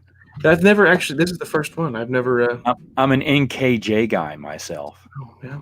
I've got an NLT right over there too. An MLT, really? And the ESV right here. NSV, very common. Yeah, ESV is nice. I like that translation. It's fancy. you do. I have my Springfield XD under the bed. Why is he still on this stream? I don't know. Hey, that's America right there. You sinner. How was purgatory? Yeah. How was it? How was it? Make you think about yourself. Oh, I always do. It's like Chris Farley going, sinner. You know? Better. Oh gosh. Yeah, Matthew actually gave me a Bible the other day, actually. And in New King James. Mhm. You should. I've got my shelf. I got my closet. I've got books everywhere, and my wife, she's like, why do you have all these? I'm like, I'll get to them eventually. So I got to store them somewhere. Don't want to put them in. Disney's got to stop releasing books in order for you to get to them. I know, it's true. I was like, You'd rather read garbage. like in my last stream or one of the previous ones, I was like, okay, it seems like they're not sending out any of these books, so I'll just wait until January. Thankfully, so I'll get to the approaching storm. I'll get to the Gremlins and then approaching storm, and then the next day it's like, ding dong, go check the door. And you got 3. Here's 3. You're like, oh man. Matt, you know what I'm starting my reread of? What's that? About halfway through Jedi Apprentice Book 1. The Rising. Oh, really? Oh, I'm digging it. It's you pick it up and it's like talking to an old friend. I'm like, I'm so ready for the next 17 of these. I could just see him picking up the book and be like, Conway Twitty's like, hello, darling. So good to see you. I remember when Conway Twitty, when he died, we were on our family vacation coming back from North Carolina. So you were 40 then? When it came over the radio. What? I said, so you're 40. You were 40 then? No. I'm sorry, Wait. 50. My bad. Okay, well, hold on a second. I gotta 60? look up. You gonna boot me now? When did he die? 1993 is when he died. Oh, so you're 70. So, Conway Twitty? who are you talking about, Jerry? What are you doing? Oh, I'm talking about you and how you're an elderly person. How? You just act elderly. Conway 20 Twitty? Bibles. Yeah, all in arm's length so you can like scoop them into your lap. Probably drives the Cadillac. Or No. Buick? You a Buick guy? F-150. That's a lie. You've seen it in the videos. Definitely a Lincoln Town Car. The white. I'm not. Conway Twitty. Okay, whatever. Conway, yeah, like I said, I remember when he died in 1993 when I was a child. 8. He died. See, June, summer vacation. See, I remember that one. Why does that one stay with me, but not some of this stuff that I just read? Because you're going through Alzheimer's, my dude. I'm sorry. Dad brain, It maybe? happens. I guess. We're here to take care of you. I remember back in 1993 when Conway Twitty died. Yeah. Yeah. I like Conway Twitty. Some of his stuff was like really pervy. You listen to some of his songs, you're like, wow, what a perv. Wow, ankle was showing. Oh my god. I swear, like I'll say something mildly progressive and they hold me back. I'm a prisoner on the Paper Movies podcast. I'm oppressed for my radical views that aren't that radical. What? There's actually an unrated episode of Paper Movie somewhere. Director's cut, you know. Yeah. But with that said, I was gonna say I have to be up for work early tomorrow. So Because Adam's 90. I don't know if you knew this or not. Everybody. I'm It's their a good time to caretaker. go ahead and sign off anyway. It's almost midnight here too. I got work. I don't want to work. I got to work. Yeah. What's I want to this? thank you all for joining me. yeah, thanks for having me. Thanks for having me. Jeremy? Am I bad now? I'll read it. If you send me one of these, I will read it. You will? Yeah, I'm more likely to read anything than you are. Hey. Dang. Yay! Thanks for being on your stream, by I've the been way. yeah. I've been reading that too. Just so you know. I love you, Matthew. 2 Samuel is Too where I'm late. at. Too late. Too late. I was Yeah, about to say, and- Jeremy's now going to get a package. He's going to open it. He's just going to look down like. Just send the preacher over to someone to bash a Bible over his head. No. I'm just kidding. I'm not gonna do that. Bible in a hand and a gun in the other. Yeah, that's what I got. The Springfield. I'm halfway there. Yeah. See, I don't have my 38 with me up here. Man, what happened to it? Is this where we pull out all the guns and Guess Chris? one of the kids go to got bed? it. Oh well. Mm, I'm just kidding. They didn't. Just kidding. Just kidding, guys. Who's throwing some Tristan impersonations out here? I'm not ready for this. Thanks again, guys. Thanks to everybody here for joining. Appreciate it. Till next time.